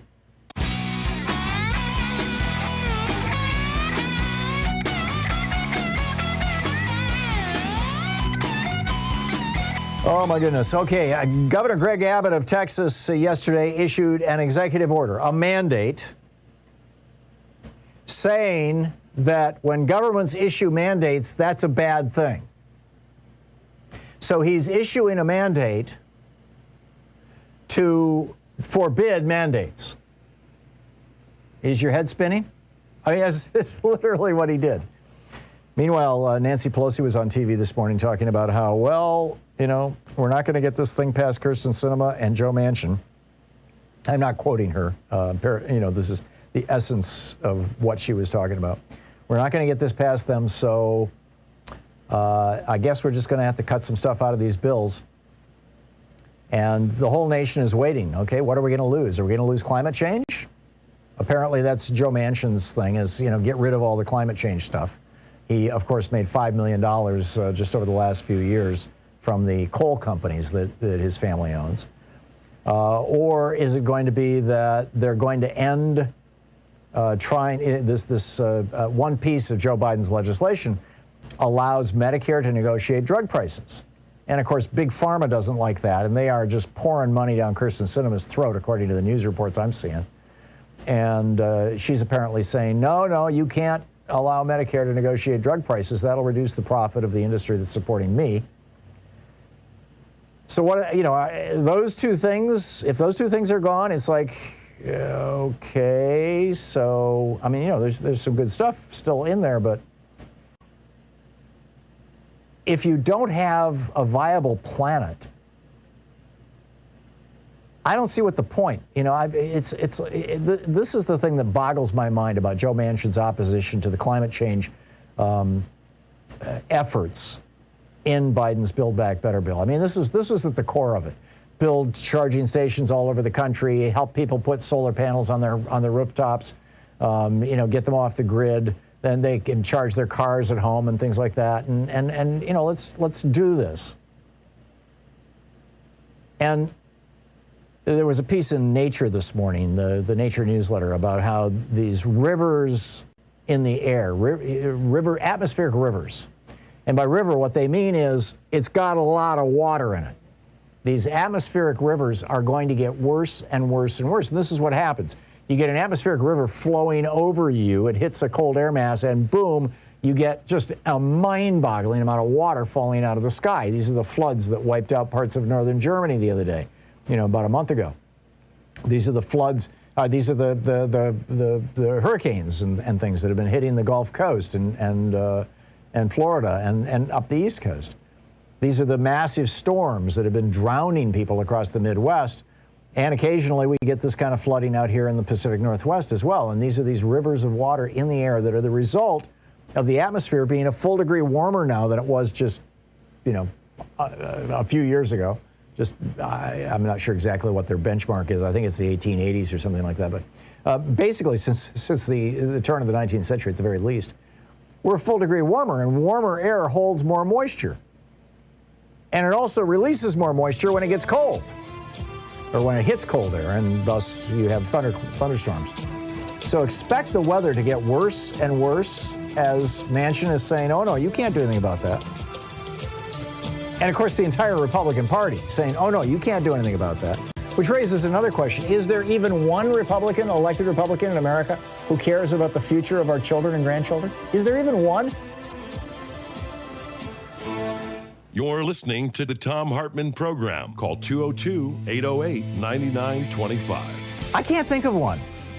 I mean, there were Republicans back in the 70s who were in favor of the EPA. Richard Nixon signed the law. Where are they today?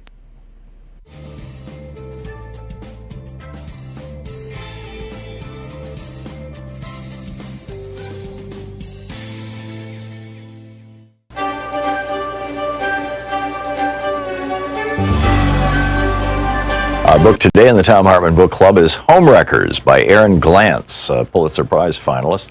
The subtitle is How a Gang of Wall Street Kingpins, Hedge Fund Magnates, Crooked Banks, and Venture Capitalists suckered millions out of their homes and demolished the American dream. It's quite a subtitle. This is from chapter 21, titled Triumph of the Homewreckers. Donald Trump took the oath of office on a chilly Friday morning, delivering an inaugural address that promised an end to the corruption and impotence that had widened America's historic wealth gap. He understood that his victory had been propelled by harnessing the public's rage and envy at having been left behind in the economic recovery, and that he promised that he would not forget it. Evoking FDR's famous Forgotten Man speech from 1932 that promised to prioritize the needs of, quote, the man at the bottom of the economic pyramid, Trump declared, quote, the forgotten men and women of our country will be forgotten no longer. Politicians had prospered, he said, but jobs had evaporated, factories closed. Quote, the establishment protected itself, but not the citizens of our country. Their victories have not been your victories. Their triumphs have not been your triumphs. And while they celebrated in our nation's capital, there was little chance to celebrate for struggling families all across our land. This all changes, starting right here and right now, Trump proclaimed, because this moment is your moment. It belongs to you. This is your day. This is your celebration. End of quote. The moment, however, belonged not to the great mass of struggling Americans, but to the new president's most ardent supporters, flamboyant businessmen who profited off the pain of the housing bust and were now poised to steer the ship of state for at least the next 4 years. As Trump reached out his hand and swore to preserve, protect, and defend the Constitution of the United States of America, his close friend and inaugural committee chair, Tom Barack, stood behind him, smiling in a blue scarf and black overcoat. Afterward, Barack and Trump embraced at the U.S. Capitol's inaugural platform. The homewreckers had arrived. Barack didn't take an official position in the Trump administration, reportedly turning down an offer to be White House Chief of Staff, Treasury Secretary, or Ambassador to Mexico. Roger Stone told me he could have had any position he wanted, but working for the government would have meant making a lot less money. I don't think he has the belly for public service, Stone observed. Other homewreckers had no such qualms. If they changed the rules of the game now, they could make more money later. Steve Mnuchin, by now dubbed the foreclosure king by his critics, was confirmed as Treasury Secretary. His top deputy at One West, the bank, Joseph Otting, became the nation's chief bank regulator, the comptroller of the currency. Wilbur Ross, the bankruptcy tycoon who bought Florida's Bank United, became the Commerce Secretary, charged with everything from negotiating trade deals to overseeing the U.S. Census. Steve Schwarzman, the chairman of Blackstone, became chair of the White House's Strategic and Policy Forum, a group of business leaders who were to meet regularly with Trump. Jamie Dimon of J.P. Morgan Chase was named vice chair. Though the group disbanded over the summer after Trump's statement that bigotry and violence on many sides were responsible for a white nationalist's killing a counter-protester in Charlottesville, Virginia, Schwarzman, along with Barack, is said to be among a small group of outsiders, including Sean Hannity, who are put directly through to the president rather than being routed through the normal communications channels. Hannity reportedly chats with Trump nightly. Schwarzman has flown on Air Force One. On February 12, 2017, less than a month into Trump's presidency, while the commander-in-chief was dining with Prime Minister Shinzo Abe of Japan at his Mar-a-Lago golf club, Schwarzman threw a massive 70th birthday bash at his Four Winds estate, barely a mile and a half away. This time, neither Donald nor Melania Trump could make it, but daughter Ivanka and son-in-law Jared Kushner did, along with Mnuchin, Ross, and a who's who of high finance and culture, from Henry Kravis, co-founder of the hostile takeover firm Kohlberg Kravis Roberts, to the fashion designer Donatella Versace. The party featured live camels, trapeze artists, fireworks, and a gondolier. Schwarzman's tennis courts were covered with Asian-themed staging. The man who'd hired Patti LaBelle to sing Happy Birthday for his 60th was serenaded by Gwen Stefani on his 70th. After Happy Birthday, the peroxide pop star took a, quote, a quick twirl with the birthday boy around a dance floor constructed inside a two-story tent where acrobats shimmied and jumped, the New York Times reported. Unlike a decade before, when Schwarzman's glorious pre-bust bash sparked condemnation from sources as conservative as the Wall Street Journal, this time the festivities sparked very little blowback. In her story, Bloomberg reporter Amanda Gordon reveled in the comparison with Schwarzman's 60th. There were some differences, though. She wrote, "Remember that beautiful fur coat on Melania Trump? It was New York in February on a weeknight. This time, no bundling required, with many folks golfing and swimming all day before a balmy night and fireworks alongside a full moon." Howard Marks, the co-chairman of Oak Tree Capital, a vulture firm that had bought and flipped 3,000 foreclosures, told Gordon, quote, "The world is an uncertain place. A lot of people are unhappy with a lot of other people. There are a lot of things that people are upset about. So it's nice to have an evening where everybody's happy, harmonious, and upbeat." End quote. There was a lot of celebrating to be had. In June, the gang got together for the marriage of Steve Mnuchin and his third wife, actress Louise Linton, almost 2 decades younger than him. And then it continues from there. The book is Homewreckers by Aaron Glantz.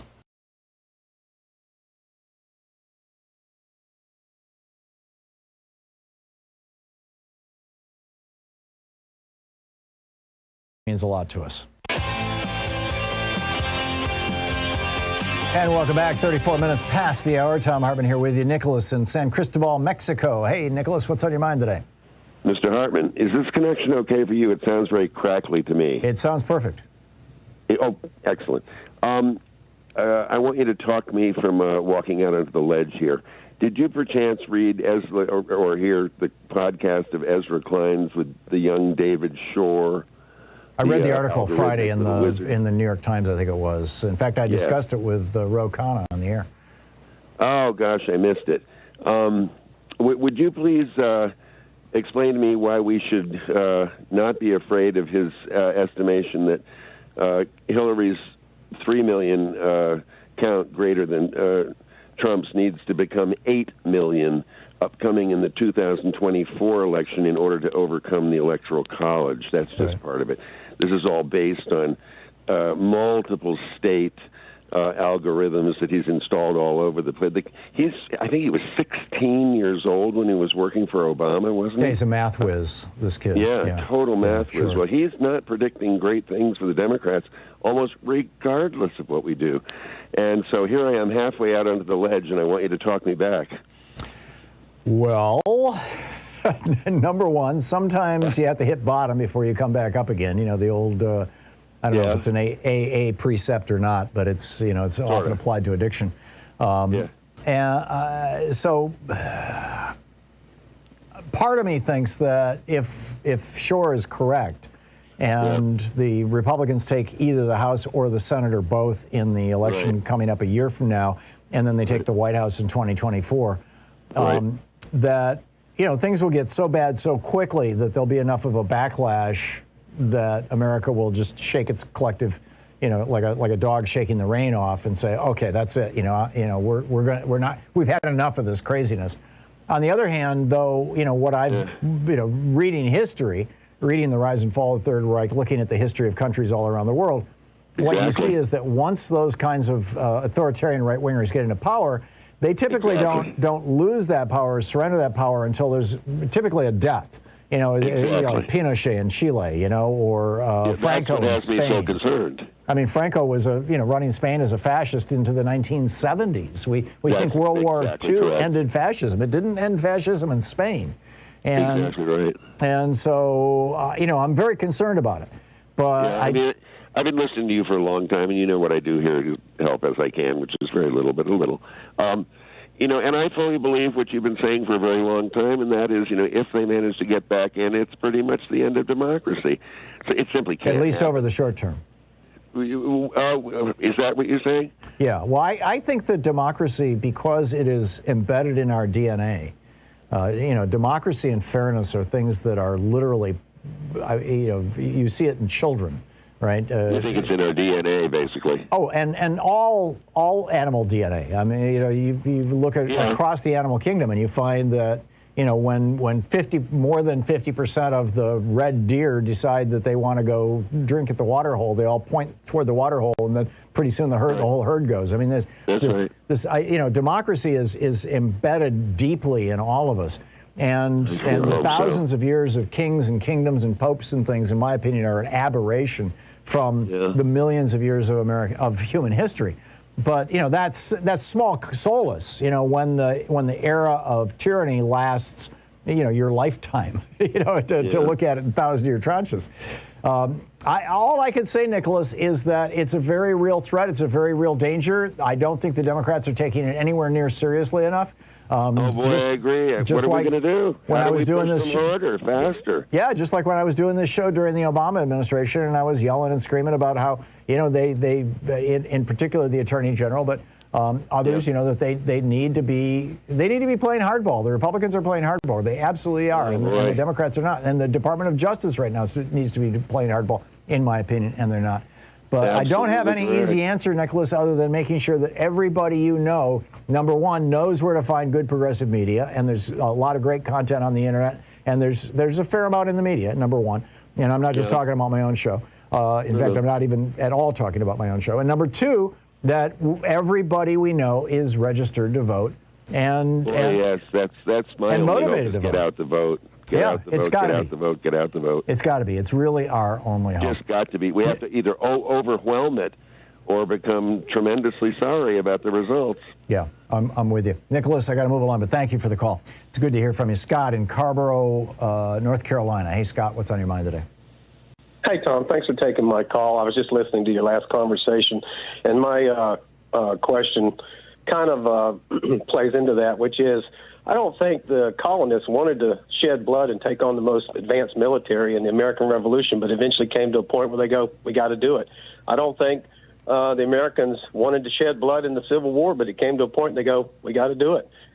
My question is this: why isn't the right, the far right, being the real minority, why isn't the far right scared of the majority that if they screw us bad enough, if they bring fascism into America, like you just said, democracy's in our DNA, we're not a country easily controlled. I think we've proven that over 240 years by any government. I don't care whether it's ours or somebody else's.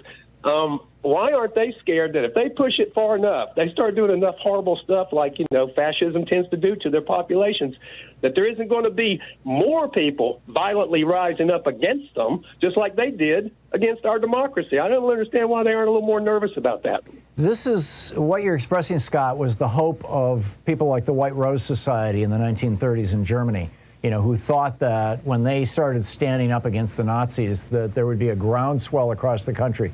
But the sad reality is that most people in every country just want to get on with their lives. They're not paying that much attention to politics, and until it hits them personally, it doesn't mean that much. I mean, think back to when you were in elementary school or junior high school, middle school, whatever it was called, about the class bullies, right? The bully can basically suck up all the air in the room. The bullies can end up dominating things for a while, and occasionally end up dominating things altogether.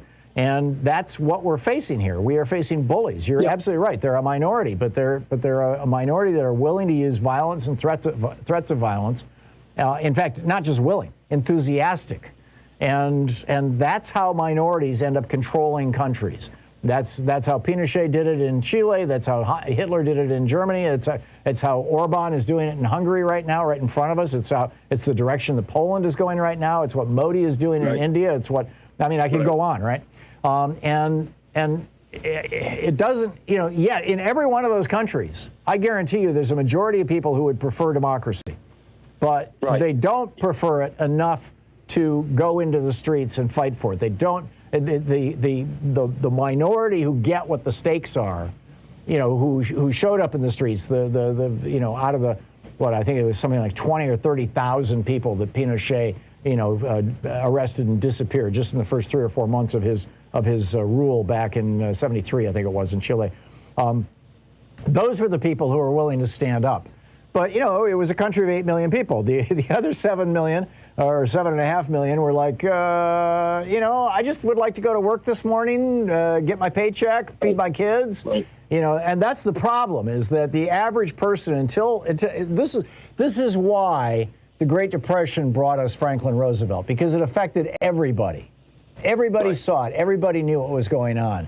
But it's why, the Civil War wasn't taken seriously until it actually started, at least in the North, because, it was like, we got to get on with our lives. And that's the big challenge. That's the inertial challenge that we face as a free society, is how do we overcome that inertia? How do we generate some positive forward motion that can translate into momentum to produce a positive and democratic change in the country.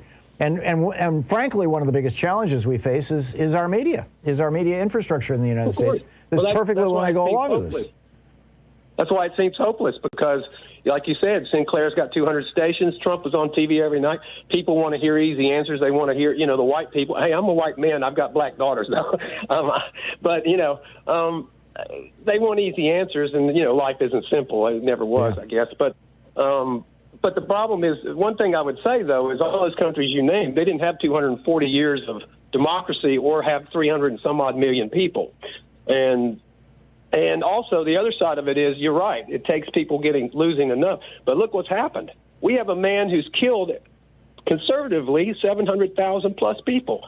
I don't care what people say. How's he not responsible? He knew about it in November of 2019. He's on tape in February 2020. And to this very day that I'm talking to you on the phone, he and his minions are still out there doing everything they can to undermine people dying from the virus. So 700,000 Americans, I guarantee there's millions of people been affected, and they're probably pissed off. I would hope so, Scott. I would hope so. And I don't know why this isn't showing up in the polls. World War II. Well, this is again, this is a failure of messaging on the Democratic side. I guarantee you that if Democrats were in power and they failed to respond to a virus, to a pandemic, or as in the case of Donald Trump, reverse responded, made it worse rather than better, that the Republicans would be every single day, another 1,000 people killed by the Democrats, they would be saying. And this is just, this kind of messaging is unfortunately not happening in America outside of, a couple of shows on MSNBC, a couple of shows on CNN, and networks like, me on Free Speech TV here or on SiriusXM Progress Channel. I mean, but it's the vast majority of the media is just like pretending like this is not a big deal. And I think they're nuts. Scott, thank you very much for the call. I got to run. Thank you. We'll be back. It's 45 minutes past the hour. You're listening to Thom Hartmann. Visit thomhartmann.com for audio and video archives. Which is exactly why I wrote an op-ed this morning over at HartmannReport.com titled, "How Far Down the Road Toward Fascism Has America Gone?"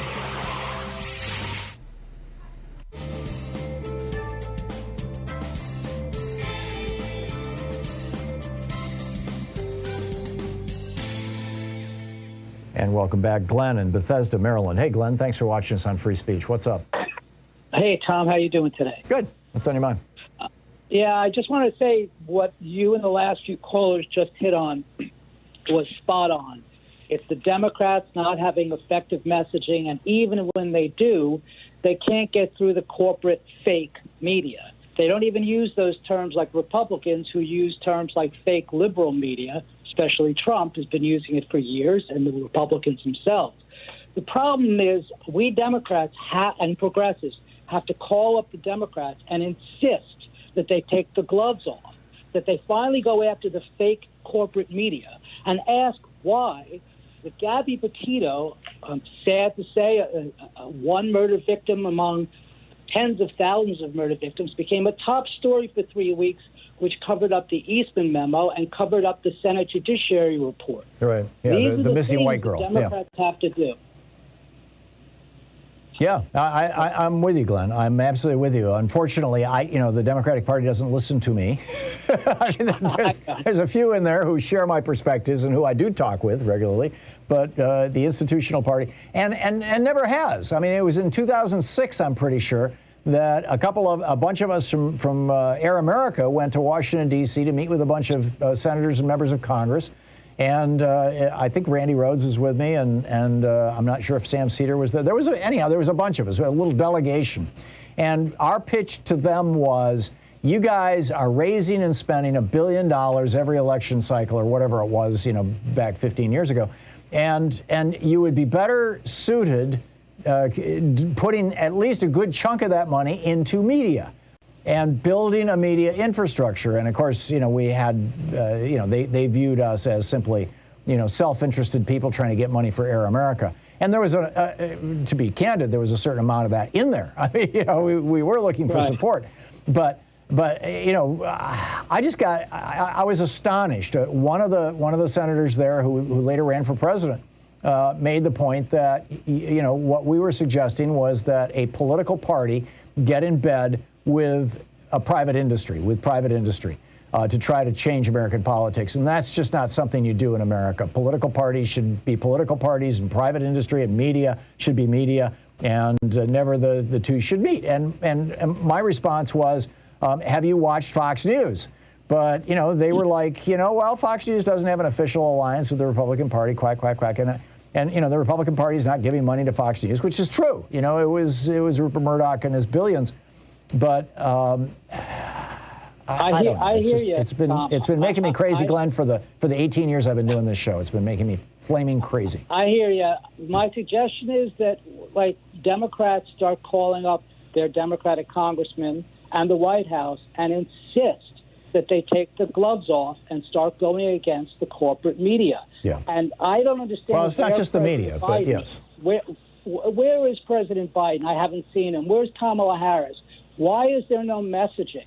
I mean, at one point we have to ask, is most of the Democratic Party complicit in this? Because this is obvious. It's not most of it, Glenn. It's not most of it, but it's certainly a few of them. I mean, it's fairly obvious that Kyrsten Sinema and Joe Manchin, at the very least, are willing to say voting rights are not all that important. Democracy is not all that important. What's important is that Joe Manchin continue to make his fossil fuel money and Kyrsten Sinema continue to get big bucks from pharma. That's apparently what's important. It's 49 minutes past the hour. We'll be back.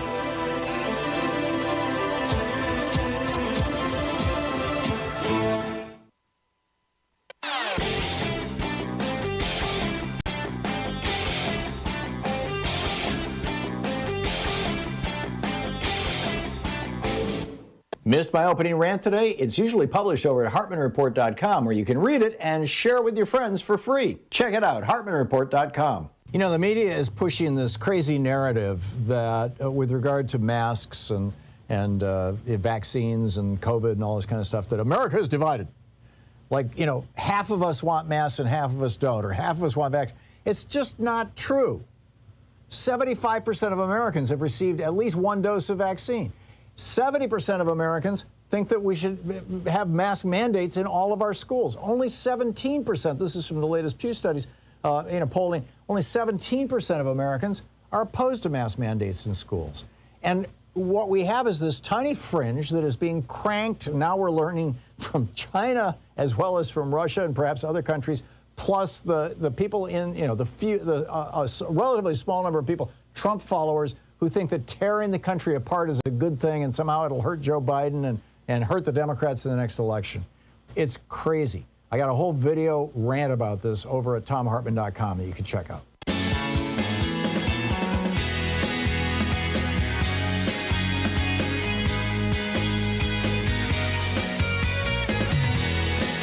And welcome back. Continuing our conversations here, Joan in San Francisco. Hey, Joan, what's up? Hi, hey, glad to reach you. Yes, well, I'll get right to the point. I feel I have a voting plan that could help the Democrats. It's very, very simple. It's called Tell 10 to Tell 10, and it involves. I'm the person who called you a few weeks ago about what was going on Haight Street, how they cut the trees down and took the benches away and put up the cameras and just kind of messed up the whole place. Anyway, since I have this opportunity, I really want you to know about this. I think it could be helpful. And I've got You're it talking all about something mapped like out. a phone tree, basically. You contact 10 people, each one of them contacts 10 people. Is that what you're talking about? Yeah, but it's more focused than that. You call 10 activists in a key state, the big activists, and get them to each call 10 activists and get them to each get 10 people to register 100 voters apiece and have it be a movement that we're registering 100 voters apiece. We get a button that says, I registered 100 Democrats. And you focus it on key states, the ones that really need it, and then you just keep doing it over and over. Like if that's successful on that round, you just say, okay, let's do it all again, or you just plan it wherever you can in all the groups. And then I have other ideas what to do with that. If we can swing elections. Yeah, no, it's a great suggestion, Joan, and I would I love it. And it's just that I don't know how we organize that. Let me ponder that one. Kevin in Portland. Hey, Kevin, what's on your mind today? Hello, Tom. Thanks for taking my call. Hey, so right now we have truth in advertising laws, and we have truth in lending laws, and we know it's illegal to lie on a government resume. Yet right now we do not have a Truth in Politics Act, and we are not holding politicians accountable for getting up on the mic or getting on TV and spreading absolutely verifiable false information. And we are coming into There's a reason election, for that, Kevin. And I would love to hear your reason. The reason why we don't have truth in politics is because your truth and my truth might be different. You had Reagan coming along and Clinton saying, oh, neoliberalism is wonderful. We should just throw open the gates of free trade and everything will be happy. That was their truth, you know, and for a while it was the nation's truth. Increasingly now it's not the nation's truth. So the Supreme Court has always said that political free speech is the most important free speech, and it is going to be consistently the hardest to regulate or restrict in any way. Now, you point out something that goes beyond just saying, hey, I think neoliberalism would be a great idea or free trade would be a great idea. What you're suggesting, I'm assuming, Kevin, is something like Donald Trump saying, you know, something that's just a flat out lie. You know, it's a, you know, you don't need the vaccine or whatever. And so we need an independent, nonpartisan, fact-checking panel that is basically saying, like, here is what your claim is to the public, and here is the actual fact. And this is a verifiable fact, and you need to either correct this public announcement and correct it out in public, or you need to be held accountable to this verifiable lie. And we're not talking like an opinion, like, oh, like Reagan has this opinion where, you know, trickle down. No, I get what you're saying, Kevin. I get what you're saying. And I'm just very concerned that any, you know, and not wanting to sound too much like a conservative, like a Barry Goldwater conservative here, but when government has power, government has the ability to abuse that power. And government's power is the ultimate power. Government can literally take away your freedom. They can put you in jail. They can kill you legally. And to give government the power to say, your political speech is wrong, their political speech is right. It might be going copacetic for you and me, Kevin, at first, but then you get Donald Trump in there, and he stacks his panel of fact verifiers with people like Jeffrey Clark or people like Glenn Beck or Sean Hannity. And what are you going to do? You know, suddenly up is down. And that's the problem. And that's why even progressives are reluctant to say this is a power that government should have. Kevin, I need to move along, but thank you for the call. Terry in Ventura, California. Hey, Terry, we got a minute. What's up? Hi, Tom. Major topic is Enbridge Line 5, the irony of Greg Palast talking today. But please, a very quick about cinema and the reconciliation bill. Mm-hmm. The Colorado River is approaching what they call the dead pool, okay? And $55 billion of the reconciliation bill is going to alternative water supplies. What is wrong with her thinking? But back to Enbridge 5, okay? Okay. Enbridge 5, 540,000 barrels of synthetic crude goes under that every day under the Straits of Mackinac. Mm-hmm. And the irony, Mackinac, okay, right. A couple days before the incident in Long Beach, the Anchor incident, the Canadian government is suing the governor of Michigan to keep Enbridge 5 going. Not that it's not a big problem supply-wise, but a disaster in those straits with the currents at 3 meters a second, headed right towards Canada. Yeah, I called the and it's the largest body of fresh water in the world. I mean, you know, is the Great Lakes. I grew up in Michigan. I'm with you, Terry. Terry, I got to run, but thank you very much. We're going to do, for the next half hour, we're going to do a deep dive into the life of Fannie Lou Hamer, and then I'll be back with your calls and our conversations. You're listening to Thom Hartmann.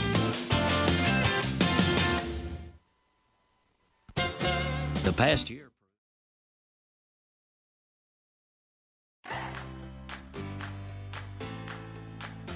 These companies support the Thom Hartmann Program. They are HelloFresh, the #1 meal kit delivery service. More info at HelloFresh.com, code TOM. CB Distillery, CBD for sleep and pain relief. More info is available at cbdistillery.com, code TOM. Ground News, a well-rounded perspective for newsreaders. More info at ground.news/Tom. Angie, for any project on your to-do list. More info at Angie.com. Dinovite, a whole food supplement for your pet's immune system. More info at Dinovite.com. And ExpressVPN, the VPN that just works. More information at expressvpn.com/Tom.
Today in the Thom Hartmann Book Club is the second, Race and Guns in a Fatally Unequal America by Carol Anderson. This is from the introduction.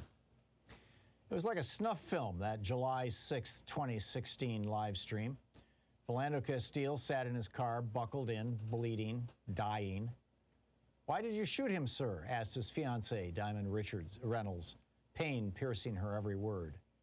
Castile, who had been pulled over in a suburb of St. Paul, Minnesota, because his quote, wide-set nose, end quote, supposedly resembled that of a robbery suspect, had been reaching for his ID, but in order to avoid any surprises, let the police officer know he had a gun with him, a legally permitted, right-to-carry concealed gun. That was all the cop needed to know. Officer Geronimo Yanez began shooting. Castile's death came just one day after Alton Sterling's down in Louisiana. He, too, was carrying a gun, which was not unusual in this right-to-carry state. Granted, Sterling had a felony conviction, so owning a firearm was for him illegal, but he had been robbed before and wanted protection. On July 5th, 2016, the Baton Rouge police received a 911 call that there was a man with a weapon threatening customers at a local convenience store. As officers rolled onto the scene, they saw Sterling sitting there selling CDs and DVDs, just as the store owner allowed him to do and indeed welcomed.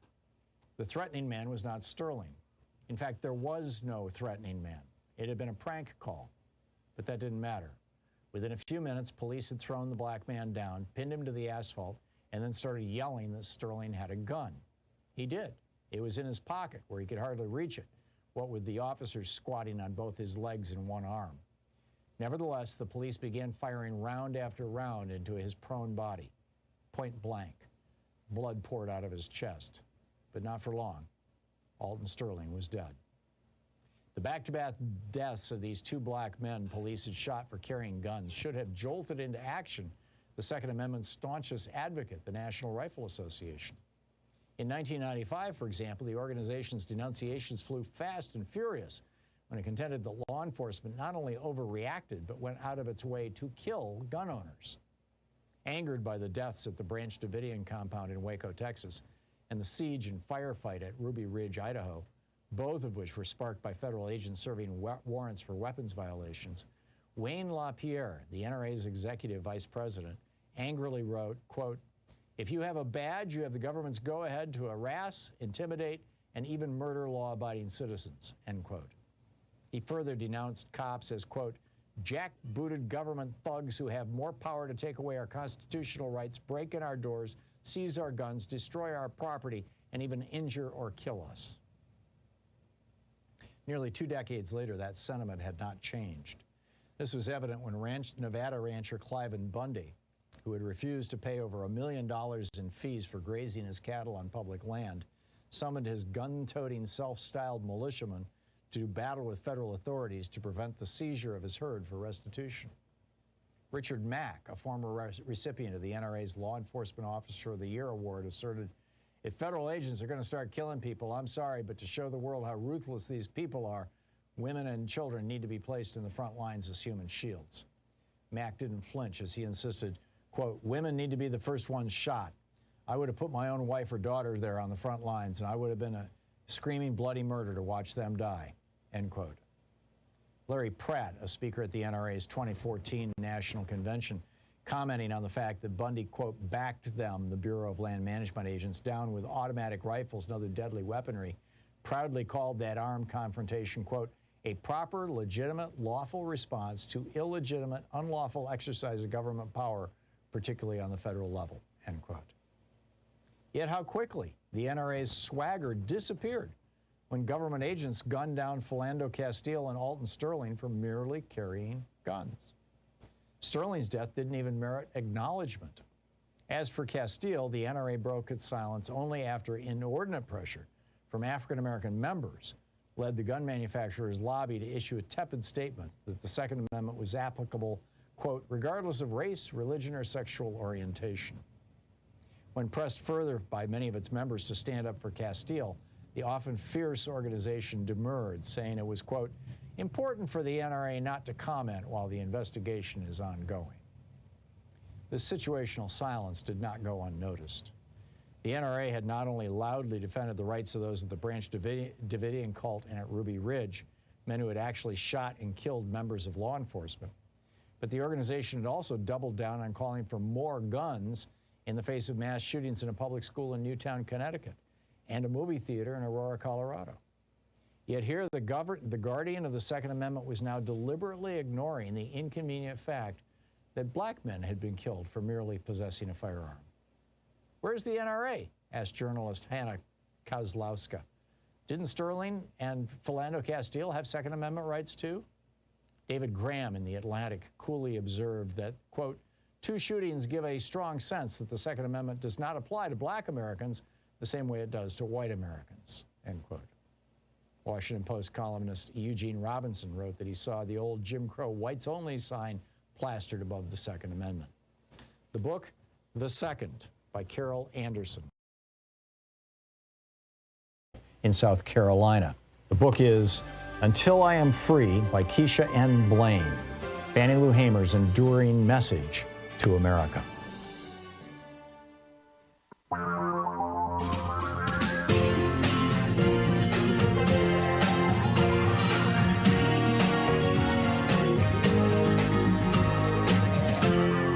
This is the Thom Hartmann Program.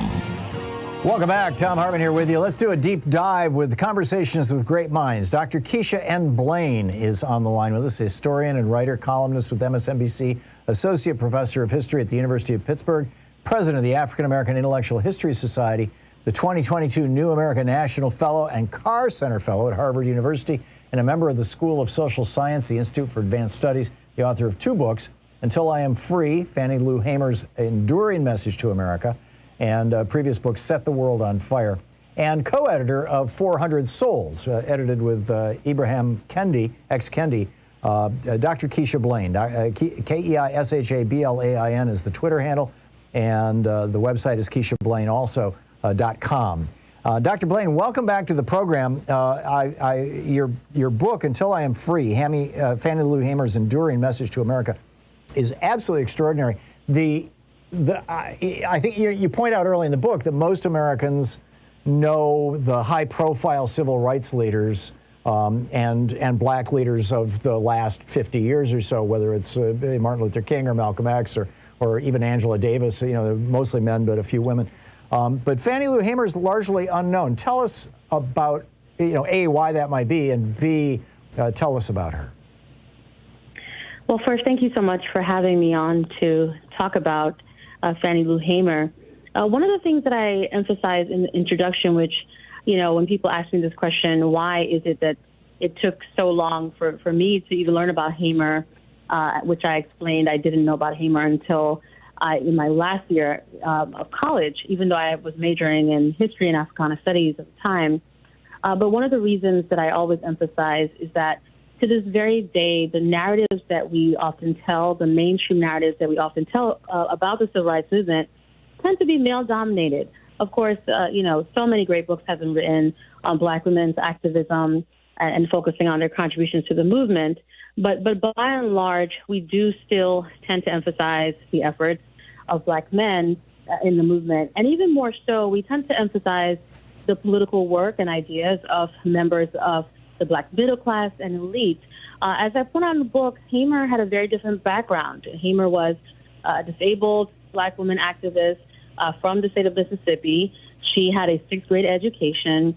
As you pointed out earlier, she did not know that she had the right to vote until age 44 when she joined the civil rights movement in August 1962. And so I think that Hamer does not necessarily fit within the mold of what many people think about when they are talking about leadership in the context of the civil rights movement. She certainly had a unique background, but as I point out in the book, she left such a powerful legacy, and I'm really hoping that this book helps to move the conversation forward in terms of acknowledging her contributions to the movement. Me too. We're talking with Dr. Keisha N. Blain, whose new book, Until I Am Free, Fannie Lou Hamer's Enduring Message to America, is just brilliant. Dr. Blain, we record a 6-minute book report, basically, that fills the space on some of our non-commercial stations where our for-profit stations are doing news at the top of the hour and that kind of thing. So very few people of all of our listeners, only a very, very small percentage of them actually heard that book report that I was reading. So I think we could safely revisit that territory and dig a little deeper into her. She was the granddaughter of enslaved people. And tell us about her life as a sharecropper. I think probably most Americans today don't even know what sharecropper means. Yeah, so sharecropping is a system that ultimately replaced slavery. And so in the Southern context, once slavery was abolished with the passage of the 13th Amendment in 1865, white landowners introduced a system, whereby many of the African Americans who had been working on the plantation would be able to continue working, but in this particular context, they would work. They would utilize tools that they were loaning from the landowner. They would cultivate crops, and they would receive a share of the crops. So with the system of sharecropping, essentially, Black people remained in a system of dependency and debt. They didn't own the land, had little prospect to own the land, given the circumstances. And it was ultimately, as I point out, a system that closely mirrored institutional slavery.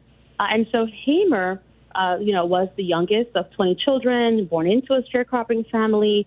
And as I point out in the book, she started as a sharecropper, believe it or not, at the age of 6, when she was lured into the practice of sharecropping when the white landowner compelled her to pick cotton and promised to give her, candy from the store. Wow. And so this was, really, just remarkable when you think about the lengths to which, white landowners would go to exploit Black labor, and certainly did not mind exploiting the labor of a 6-year-old in this context. And so this was a life that Hamer knew. It was certainly shaped by poverty, also by hunger and exploitation. But she drew from these experiences to ultimately bolster her political activism later in life. Yeah, I just learned. I think what you just said is that sharecropping is called sharecropping because the people are living on living in somebody else's house, working on somebody else's land, and in exchange for that, they get a small portion of the crop that they produce. Is that right? They get a share of the crop, and then they have to go out and sell it? Is that how it works? Right, but also, and then, of course, keep in mind that they have to take care of themselves and their families, right? So even the share that they are receiving, they have to rely upon that to sustain themselves. And oftentimes, they're paying back a fee for use of the tools, for example. Right. Truly exploitative, meant to keep you constantly relying on the white landowner. Yeah, it's the old I owe my soul to the company store. In this case, it's you're paying rent to that person and everything else. So Fannie Lou Hamer, in her 40s, if I'm remembering correctly, shows up for a SNCC meeting, the Student Nonviolent Coordinating Committee. Tell us about that. Yeah, so in August 1962, at the time Hamer is 44 years old, she attends this mass meeting. And this is organized at a local church in Louisville, Mississippi, Hamer's hometown. Now, this is a meeting, as you point out, that was organized by activists in the Student Nonviolent Coordinating Committee, also known as SNCC. This is a group that played such a pivotal role in Black voting rights in the United States. It was grassroots. It was student-led. In fact, many of the leaders of the movement were college age at the time. And so Hamer attended this meeting, and it was really both a spiritual and political awakening. As I explained in the book, she came to understand that not only she could play a key role in the expansion of Black political rights through the knowledge that she obtained, understanding that she could vote as a citizen of the United States, but she also came to view her spiritual calling as tied to that political work. And she began to, she immediately joined the movement. She became a field organizer for SNCC, and she thrust her whole life into it. In fact, from August 1962 until March of 77, when she passed away, Hamer remains involved in the movement. And I just think that particular meeting was the beginning of something truly remarkable. I mean, we now know about Fannie Lou Hamer often through the context of the 1964 Democratic National Convention, but it's 2 years later that she had joined the movement and decided to commit herself to expanding Black voting rights. Yeah, and she did an absolutely remarkable job. She was an extraordinary speaker, and yes, she spoke at that Democratic National Convention, and that kind of catapulted her onto the national stage. We're talking with Dr. Keisha N. Blain. Her new book, Until I Am Free, Fannie Lou Hamer's Enduring Message to America. Absolutely brilliant. We'll be back with Dr. Blain in just one moment. Please stick around. It's 15 minutes past the hour.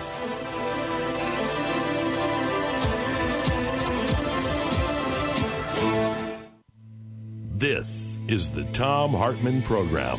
Our conversations with great minds. We're spending a half hour here with Dr. Keisha Blain doing a deep dive into the life of Fannie Lou Hamer.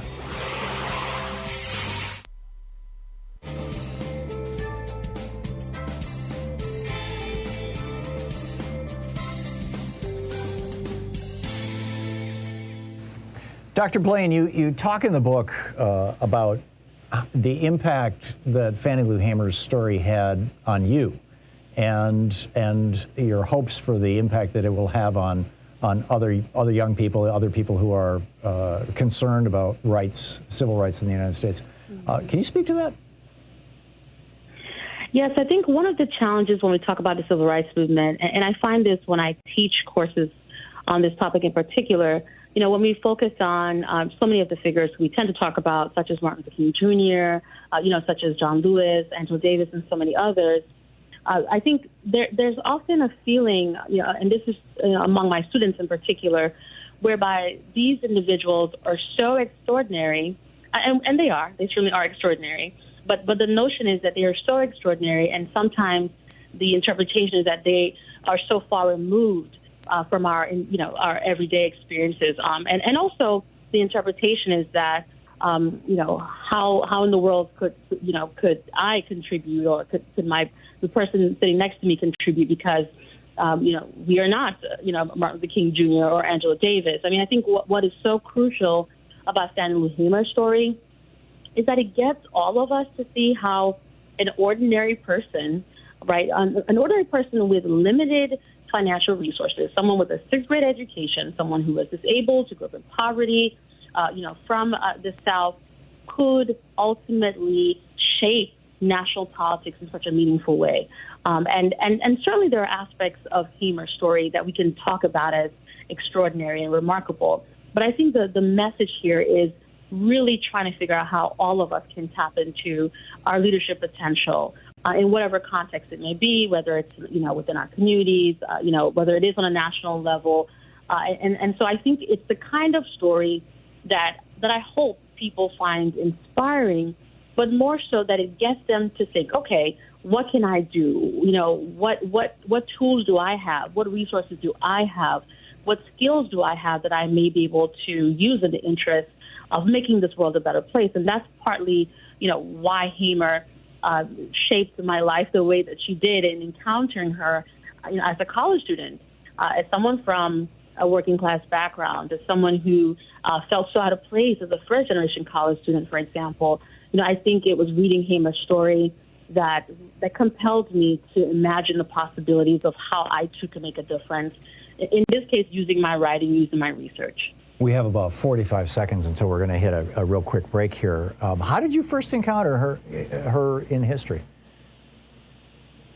Taking a class in college in the spring of 2008, reading about her, and actually at the 1964 Democratic National Convention. You saw the video or the tape of her speech?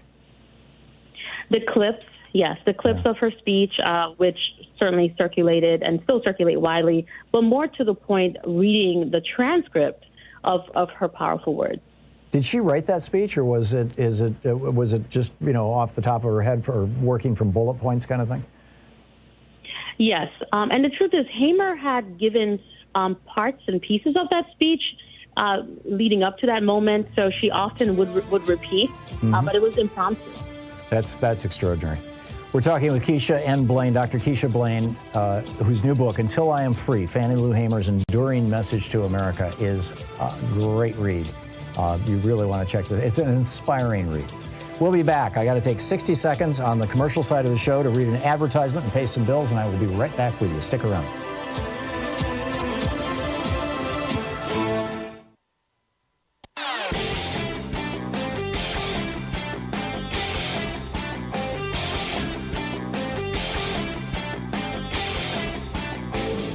Our 1 hour free podcast recaps our show, and it's available wherever fine podcasts are found. And we have the full 3 hour podcast available over at thomhartmann.com if you want to really support our program. So for this week's special video, for the supporters of our program that we put up over at thomhartmann.com, I stepped into the Wayback Machine, and it's really remarkable when you go back over what President Obama accomplished and the Democrats in the House of Representatives and in the Senate. What they accomplished between 2008 and 2010 when they controlled Congress and the White House versus everything that the Republicans blocked. I mean, the Democrats in those 2 years, they saved Chrysler, they saved General Motors, they turned 800,000 monthly job losses into job gains. They increased spending and education spending, decreased the cost of student loans, all kinds of great stuff. But then when the Republicans took over, they blocked a veterans job bill, they blocked Wall Street reform, they blocked immigration reform, they blocked political ad disclosure. And this is just a little tip of the iceberg. You can see the whole video over at thomhartmann.com.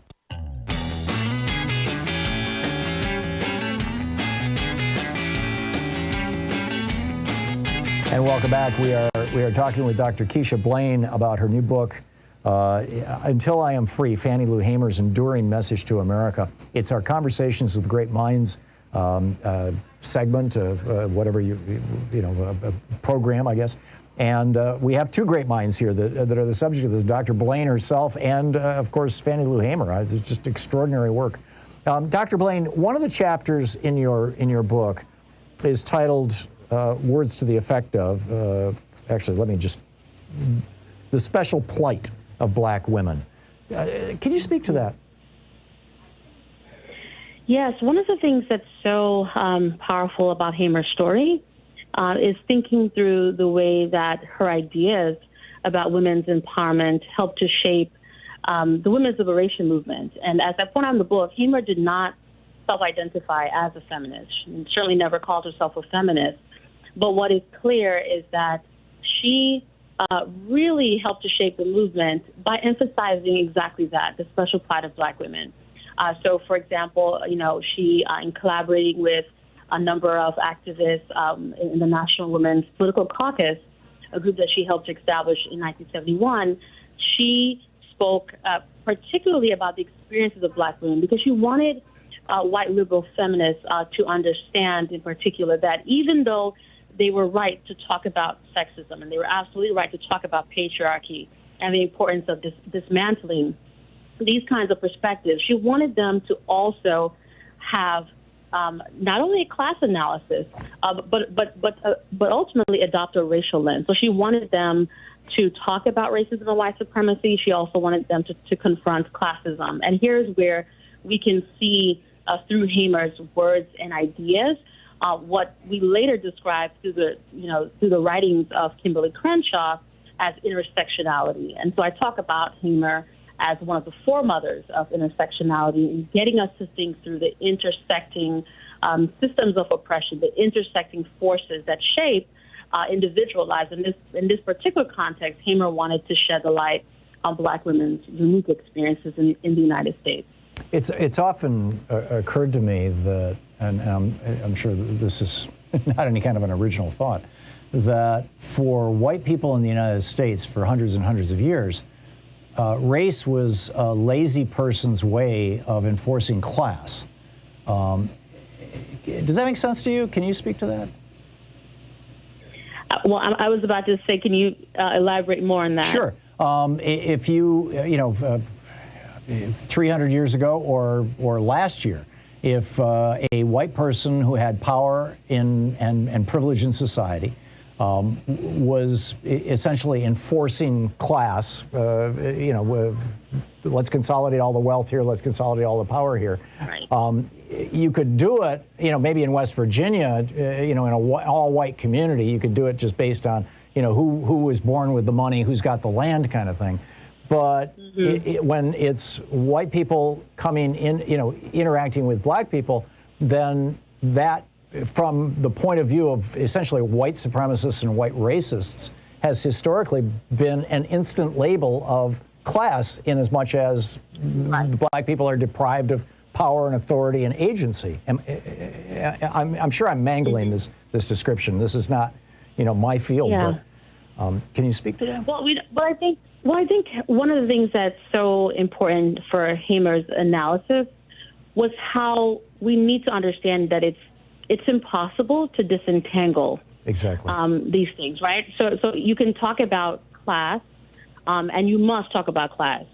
But if you talk about class without any kind of racial analysis, then in the end, you ultimately overlook the experiences of millions of people. I mean, in the context of the U.S., but also what you do is that you don't grapple with the legacies of slavery, and certainly on a global lens, then you're not grappling with the legacies of colonialism, and there's a way that you're able to push aside, not only white supremacy, but put aside these institutional racism. You push aside structural racism, right? And you don't grapple with how, for decades, for centuries, there are these systems that have historically excluded some groups from all aspects of American society. So I think Hamer's point is that, which is similar to the point that I think legal scholar Kimberly Crenshaw is making with this notion of intersectionality, is that we cannot disentangle all of these systems of oppression. We have to talk about them collectively because our life experiences reveal how much they are all connected. And it's not just race, it's also gender. Right. Exactly. And certainly sexuality, right? I mean, and then we can talk about ability, so just so many different aspects that I think Hamer's story helps us see the power of taking this multidimensional approach. I think is perhaps the best way to explain it. Yeah, it's an extraordinary book. I was inspiring reading it. Keisha Blain, Until I Am Free, Fannie Lou Hamer's Enduring Message to America. Dr. Blain, thank you so much for dropping by to talk with us today about your book. Thank you. Thank you for having me. Oh, it's my pleasure. It's an honor. We will be back. It's 27 minutes past the hour.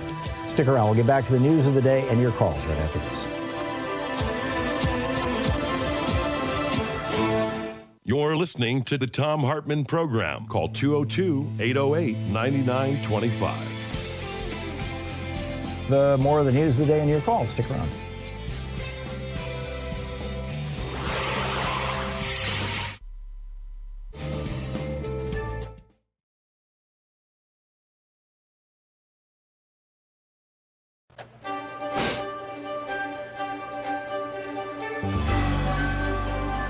For the Thom Hartmann Book Club today, it's Waking the Witch, Reflections on Women, Magic, and Power by Pam Grossman. This is from the introduction. Witches have always walked among us, populating societies and storyscapes across the globe for thousands of years. From Circe to Hermione, from Morgan Le Fay to Marie Laveau, the witch has long existed in the tales we tell about ladies with strange powers who can harm or heal. And although people of all genders have been considered witches, it's a word that is now usually associated with women. Throughout most of history, she has someone to fear, an uncanny other who threatens our safety or manipulates reality for her own mercurial purposes. She's a pariah, a persona non grata, a boogie woman to defeat and discard. Although she's often been deemed a destructive entity, in actuality, a witchy woman has historically been far more susceptible to attack than an inflictor of violence herself. As with other terrifying outsiders, she occupies a paradoxical role in cultural consciousness as both vicious aggressor and vulnerable prey. Over the past 150 years or so, however, the witch has done another magic trick by turning from a fright into a figure of inspiration. She is now as likely to be the heroine of your favorite TV show as she is its villain. She might show up in the form of your Wiccan co-worker or the beloved musician who gives off a sorceress vibe in videos or on stage. There's also a chance that she is you, and that witch is an identity you've taken upon yourself for any number of reasons, heartfelt or flippant, public or private. Today, more women than ever are choosing the way of the witch, whether literally or symbolically. They're floating down catwalks and sidewalks in gauzy black clothing and adorning themselves with Pinterest-worthy pentagrams and crystals. They're filling up movie theaters to watch witchy films and gathering in back rooms and backyards to do rituals, consult tarot cards, and set life-altering intentions. They're marching in the streets with Hex the Patriarchy placards and casting spells each month to try to constrain the commander-in-chief. Year after year, articles keep proclaiming it's the season of the witch, as journalists try to wrap their heads around the mushrooming witch trend. And all of this begs the question, why? Why do witches matter? Why are they seemingly everywhere right now? What exactly are they? And why the hell won't they go away? I get asked such things over and over, and you would think that after a lifetime of studying and writing about witches, as well as hosting a witch-themed podcast and being a practitioner of witchcraft myself, my answers would be succinct. In fact, I find that the more I work with the witch, the more complex she becomes. Hers is a slippery spirit. Try to pin her down and she'll only recede further into the dark, deep wood. I do know this for sure, though. Show me your witches, and I'll show you your feelings about women. The fact that the resurgence of feminism and the popularity of the witch are ascending at the same time is no coincidence. The two are reflections of each other.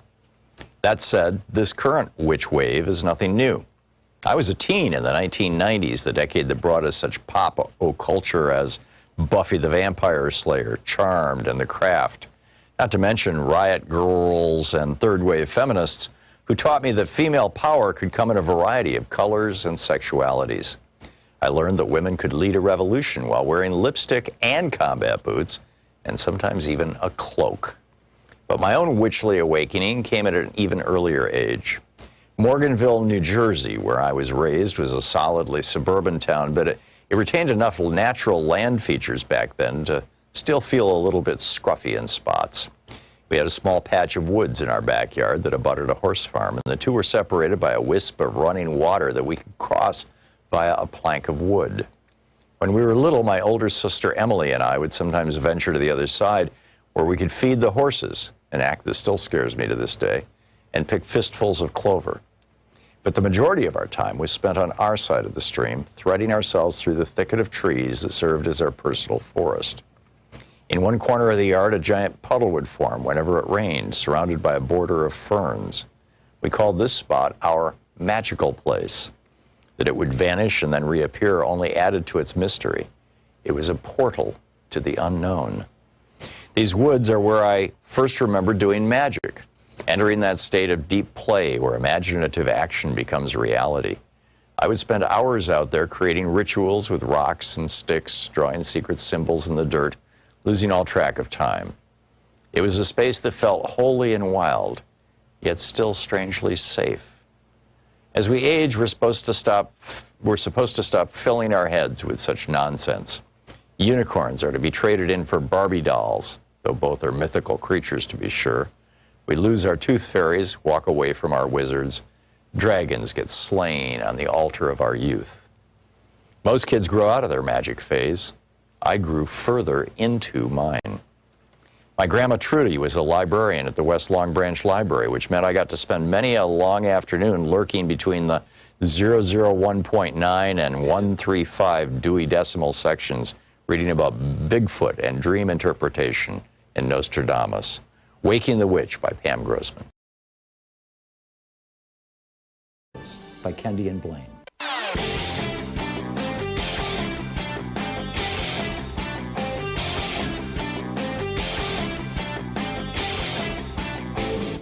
Share the Thom Hartmann Program with your friends. We're available on SiriusXM, Free Speech TV, Pacifica, commercial stations nationwide, YouTube, Twitter, Facebook, on the Thom Hartmann app, and you can even tell your smart speaker to listen to the Thom Hartmann Program. So there are actually some substantial differences between the Taliban, the Afghanistan Taliban, the group that has, that Donald Trump signed what his Secretary of State his Defense Secretary and his National Security Advisor referred to as surrender documents to back in early 2020. There's a difference between the Taliban and ISIS, or even K-ISIS, which is how they're identifying the ISIS group that has emerged in Afghanistan. The main difference is that the Taliban's ambitions are largely confined to Afghanistan. They want to be a regional force. They were the government of Afghanistan before. They want to be the government of Afghanistan again. ISIS, on the other hand, wants to reestablish the entire caliphate across the Middle East, across Northern Africa, across parts of Southern Europe. And this is going to bring these two into conflict. I've got a whole video about this over at ThomHartmann.com for folks who support the program. Check it out.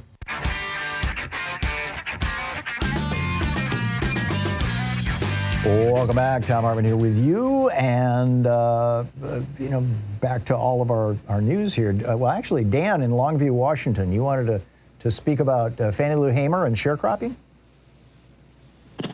Yeah. Okay, you're on the air. Yeah, I'm here. I would just like to tell you a little story my mother told me. She was from South Carolina. She's about 88 years old.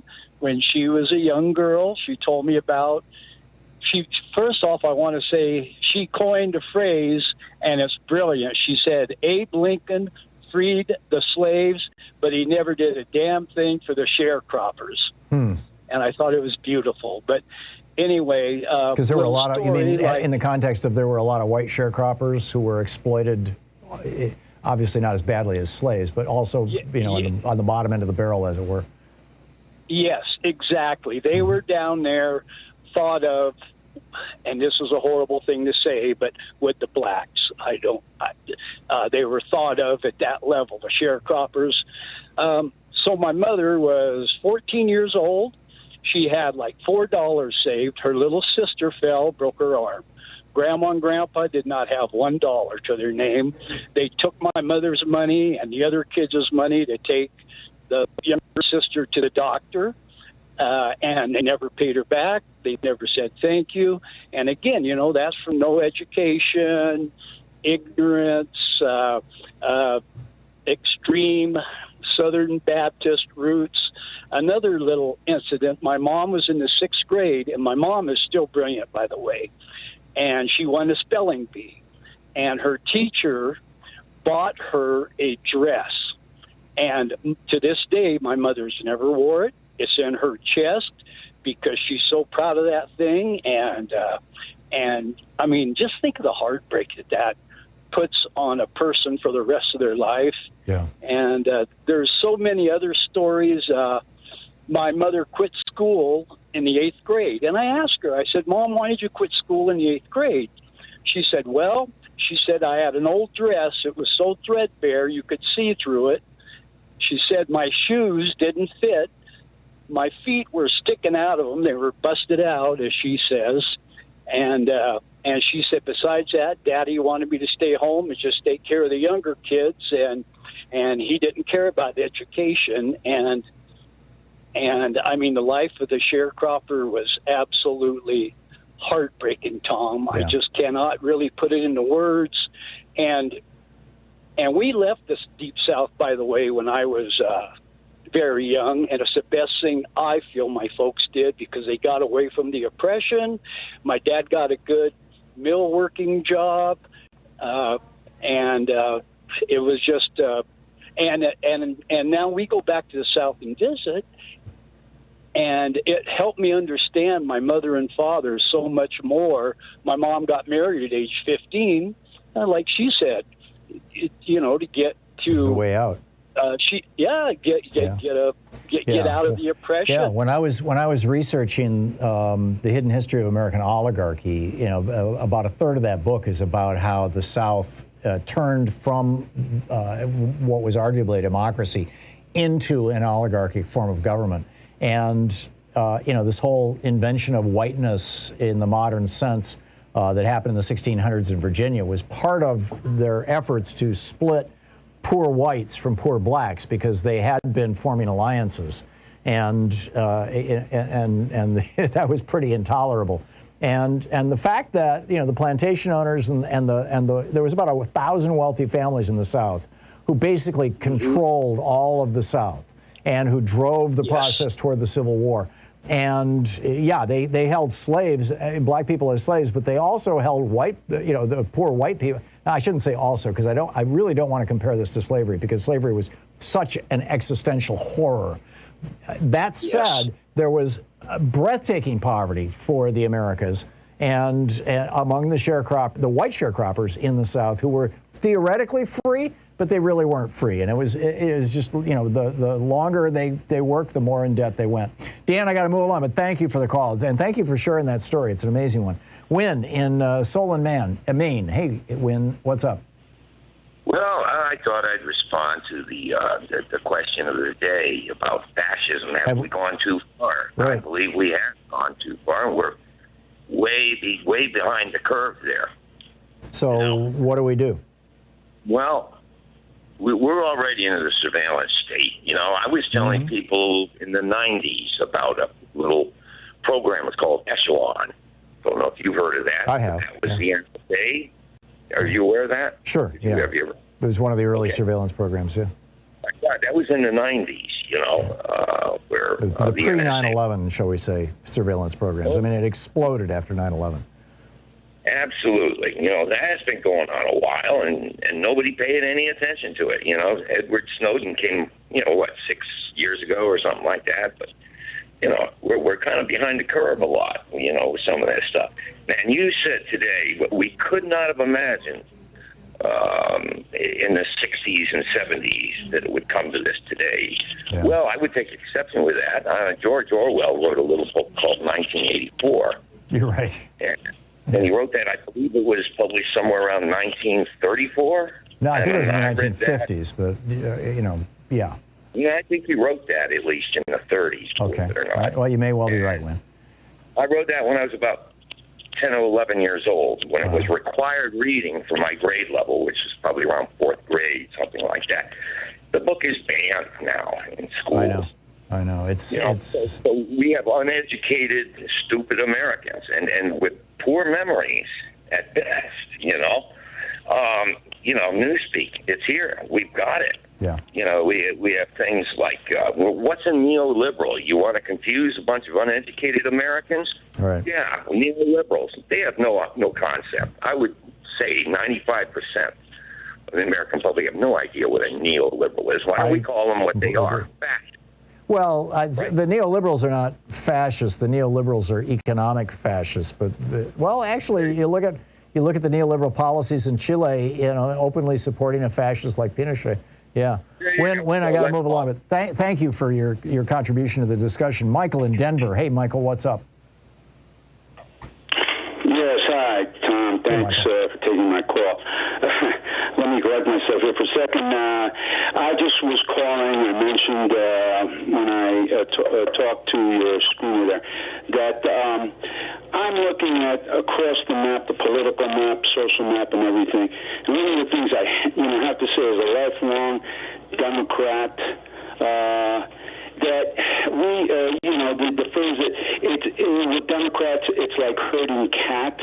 I get sick and tired of hearing that because I think it really puts in the mind of people that think more like me, but may not be really, as invested in democracy as I became in 1968 before I went into the military.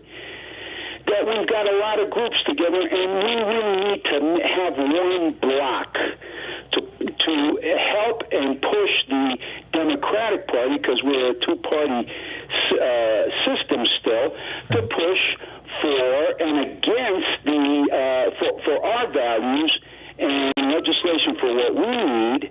And in some ways, we get so spread out, and the more and more we get spread out, I believe the weaker and weaker we are in the message. Yeah, no, I get it, Michael. This is why I keep saying, and thank you for the call, this is why I keep saying you need to get inside the Democratic Party.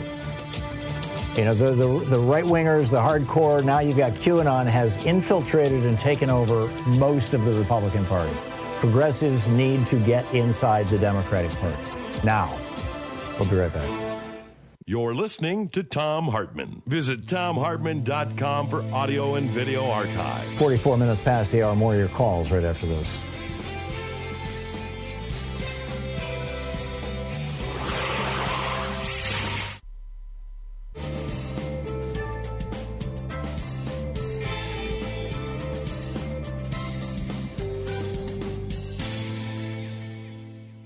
Welcome back. Thomas in Woodburn, Oregon. Hey, Thomas, thanks for watching Free Speech. What's up? Yeah, I was listening to you talk to the doctor earlier, and I don't know what prompted me, but something came up about truth, and that made me think about, the Fairness Doctrine, which I believe was enacted in '59, and unsurprisingly, the unprosecuted felon. Thomas, I just lost you. I just lost. I'm sorry. Lost a good chunk of that last sentence. You want to try it again? Okay. I was wondering if you knew why the Fairness Doctrine was done away with by Reagan in '87. And it was done. It was done away with. First of all, what the Fairness Doctrine did was two things. One, it required radio stations to do something that was called programming in the public interest, which typically meant that and encouraged stations, didn't require. Encourage stations to have a diverse set of views in the public airwaves. But programming in the public interest was generally interpreted to be run public service announcements, be part of the community, and the main part of it was news, that a local station would have local news at the top and the bottom of the hour to satisfy the requirements of the Fairness Doctrine. I did local news in Lansing, Michigan from the late 60s to the mid 70s. On a local station, and they had to do that to satisfy those requirements of the Fairness Doctrine. I'm guessing they no longer, that station is now owned by a giant chain, and I'm guessing there's not a single reporter there. Number one. Number two, the second thing that the Fairness Doctrine said is, and keep in mind, this is pre-'87, individual radio stations, individual television stations. We didn't have these giant. Like Clear Channel kind of things where you've got, one company owning 1,000 radio stations. And that was because the law did not allow that. That law did not change until 1996 with the Telecommunications Act of '96. So individual stations were owned typically by local families. In Lansing, I worked at 5 different radio stations in Lansing. Every single one was owned by a local family or by, in the case of WITL, 3 just middle-class guys who got together, an engineer, a sales guy, and a radio guy. And so they would, just like a newspaper runs an editorial on their editorial pages and says, this is the opinion of the editorial board, radio stations and television stations, and I participated in this when I worked at WITL and also when I worked at WGIM TV, they would have the owner of the station or a representative of the management of the station go on the air and say, we're opposed to the bond issue that's going to fund the new expansion of Potter Park. And what the Fairness Doctrine required was that when you speak as the owner or representing the owner, you must have a person who's given the exact same amount of time who has a different point of view from you. You must give them free time to follow you. So we'd have a 2-minute editorial from the owner of WGIM, and then followed by a 2-minute editorial from somebody from the local community who had a different opinion. There's no longer ownership of these stations, local ownership. They no longer do editorials, why Reagan nuked it in '87? I think it was inconvenient. It was a hassle, and they were looking toward media consolidation. It took them another 8 years to get there. And then Barack Obama was the guy who took it off the books altogether. Just took it off the FCC completely, so it would never come back again. We need something much more extensive than the Fairness Doctrine, Thomas, is the bottom line here. Thank you very much for the call. We'll be back. It's 48 minutes past the hour. Be back in 60 seconds.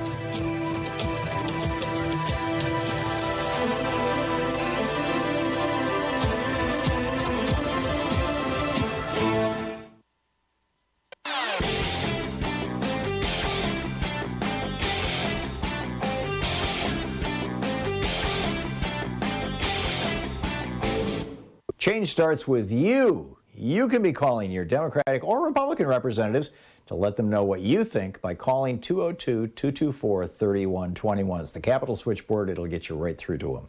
So we've got a new video up about the Senate Leadership Fund and the Congressional Leadership Fund, the SLF and the CLF. Nice, innocent-sounding names, right? Leadership funds and Senate and Congress, but they're Republican super PACs that are taking millions and millions of dollars from fossil fuel and other dirty industries and from right-wing billionaires and recycling that money directly into the campaigns. In fact, in several cases, actually running on-the-ground get-out-the-vote efforts for Republican members of Congress, running the entire television operation for some of these members of Congress. Lauren Boebert received over $900,000 from the Congressional Leadership Fund so that she could take the 3rd District of Colorado. It's an amazing story. They spent $437 million just in the last election. This is poisoning this money, poisoning our democracy. It's all over at ThomHartmann.com.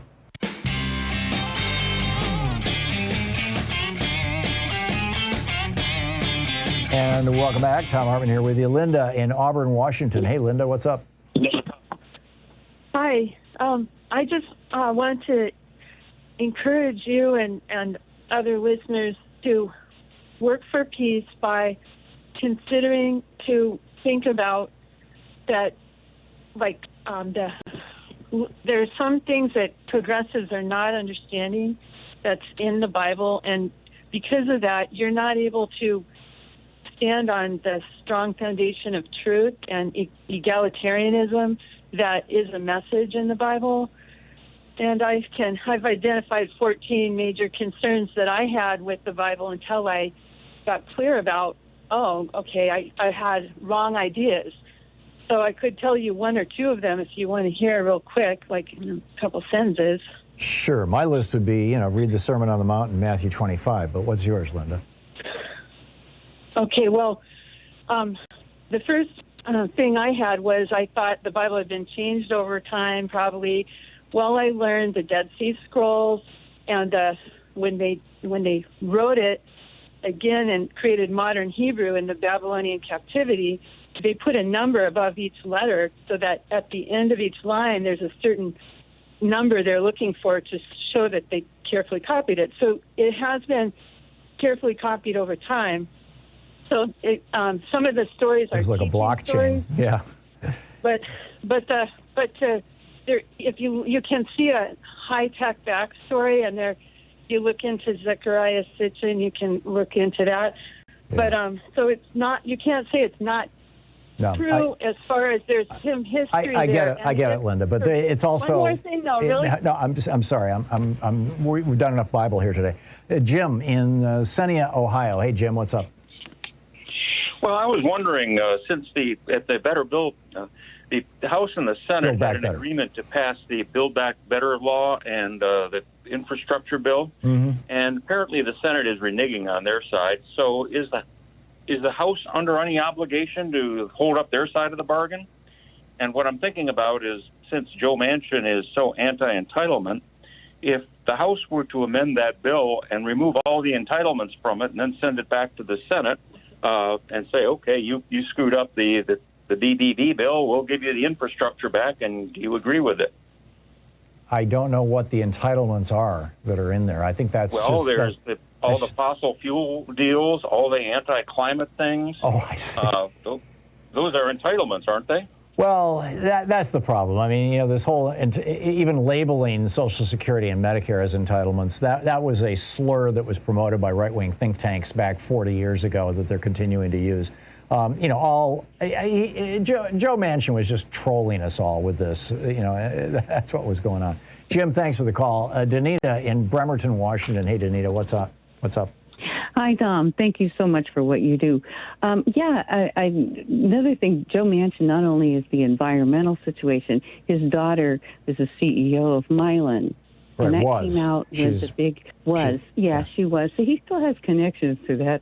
I'm sure gets paid off by the pharmaceutical companies for that stuff, because that was back in the EpiPen situation that was brought out about his daughter. And I just kind of wanted to bring that to attention, too. So that means... Yeah, it's a family dynasty. All kinds of people in it. Essentially, it really is. Okay, thank you, Danita. All kinds of people in his pocket. There you go. Thank you. Thank you very much. Ken in La Center, Washington. Hey, Ken, what's up? Hey, Tom. And a plug for independent, progressive, listener-supported radio. Mm-hmm. Has anybody ever brought that up? Well, I'm all in favor of it. We're on a number of nonprofit stations. I'll record when they ask me to. I'm happy to record promos for them and fundraisers for them, and encourage them, and it's a good thing.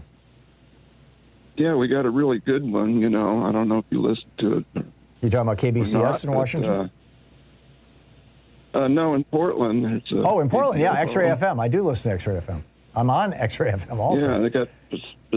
And it's a low-power FM station. Democracy Now. Yeah, they do a great job. They do an absolutely great job. Ken, thank you very much for the call. Eris in Chicago. Hey, Eris, what's on your mind today? Yes, Tom, thanks again for your hospitality and allowing me to express my opinions. A few minutes ago, I'm sorry I was out, and I came in, I caught a few words about fascism. Somebody was talking about 10 minutes ago, and I'd like to contribute something on fascism because I'm 83 years old now. But years ago, 50, 60 years ago, there was a famous book, Friendly Fascism. I forgot. I wish I had read it, but I'm going to go back to the Chicago Public Library and try to find it. And I have observing now for decades after graduating college that fascism is an instrument or an agency or an aspect of capitalism. And in 25 words or less, capitalism, the capitalists rule arbitrarily, but with the velvet glove, and that's velvet glove control of society. But then when they find some reason, like to overthrow Allende in Chile, they use the iron fist. Right. So in fact, the old slogan was the velvet glove over the iron fist. They are 75 million people, but they have like 200-300 million guns. And so these people, they discard the velvet glove and they believe in ruling with the iron fist. Yeah, well said. And, case in point, not just Pinochet, but, what happened in Spain with Franco. I mean, you can just go on and on. Whew, what a day, huh? Thank you so much for being with us today. I got my booster shot yesterday. My arm doesn't even hurt anymore. These are no big deal. Get yourself vaccinated. We'll be back tomorrow, same time, same place. In the meantime, don't forget, democracy is not a spectator sport. It requires all of us. That includes you. So get out there, get active, and make sure everybody you know is registered to vote. There's big times coming. Big turning points for this country. Tag, you're it. We'll see you tomorrow.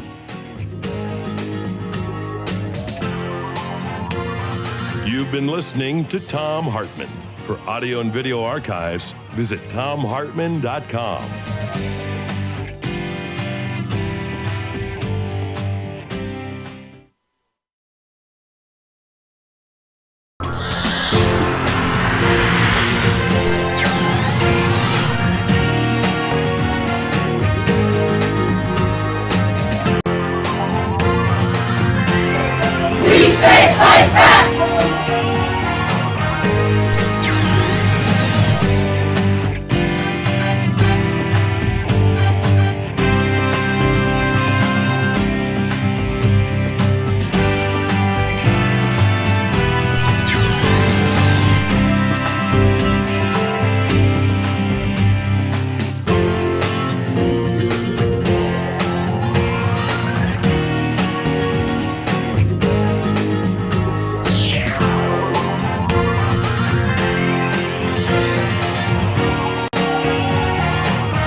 And inscrutable.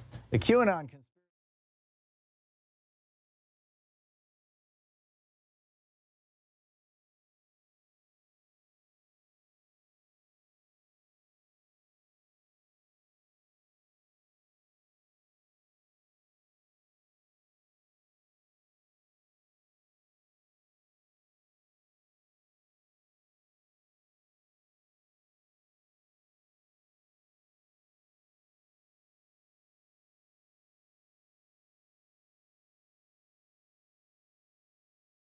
Briefcase full of nuclear codes that could destroy the world. In that magnificent room.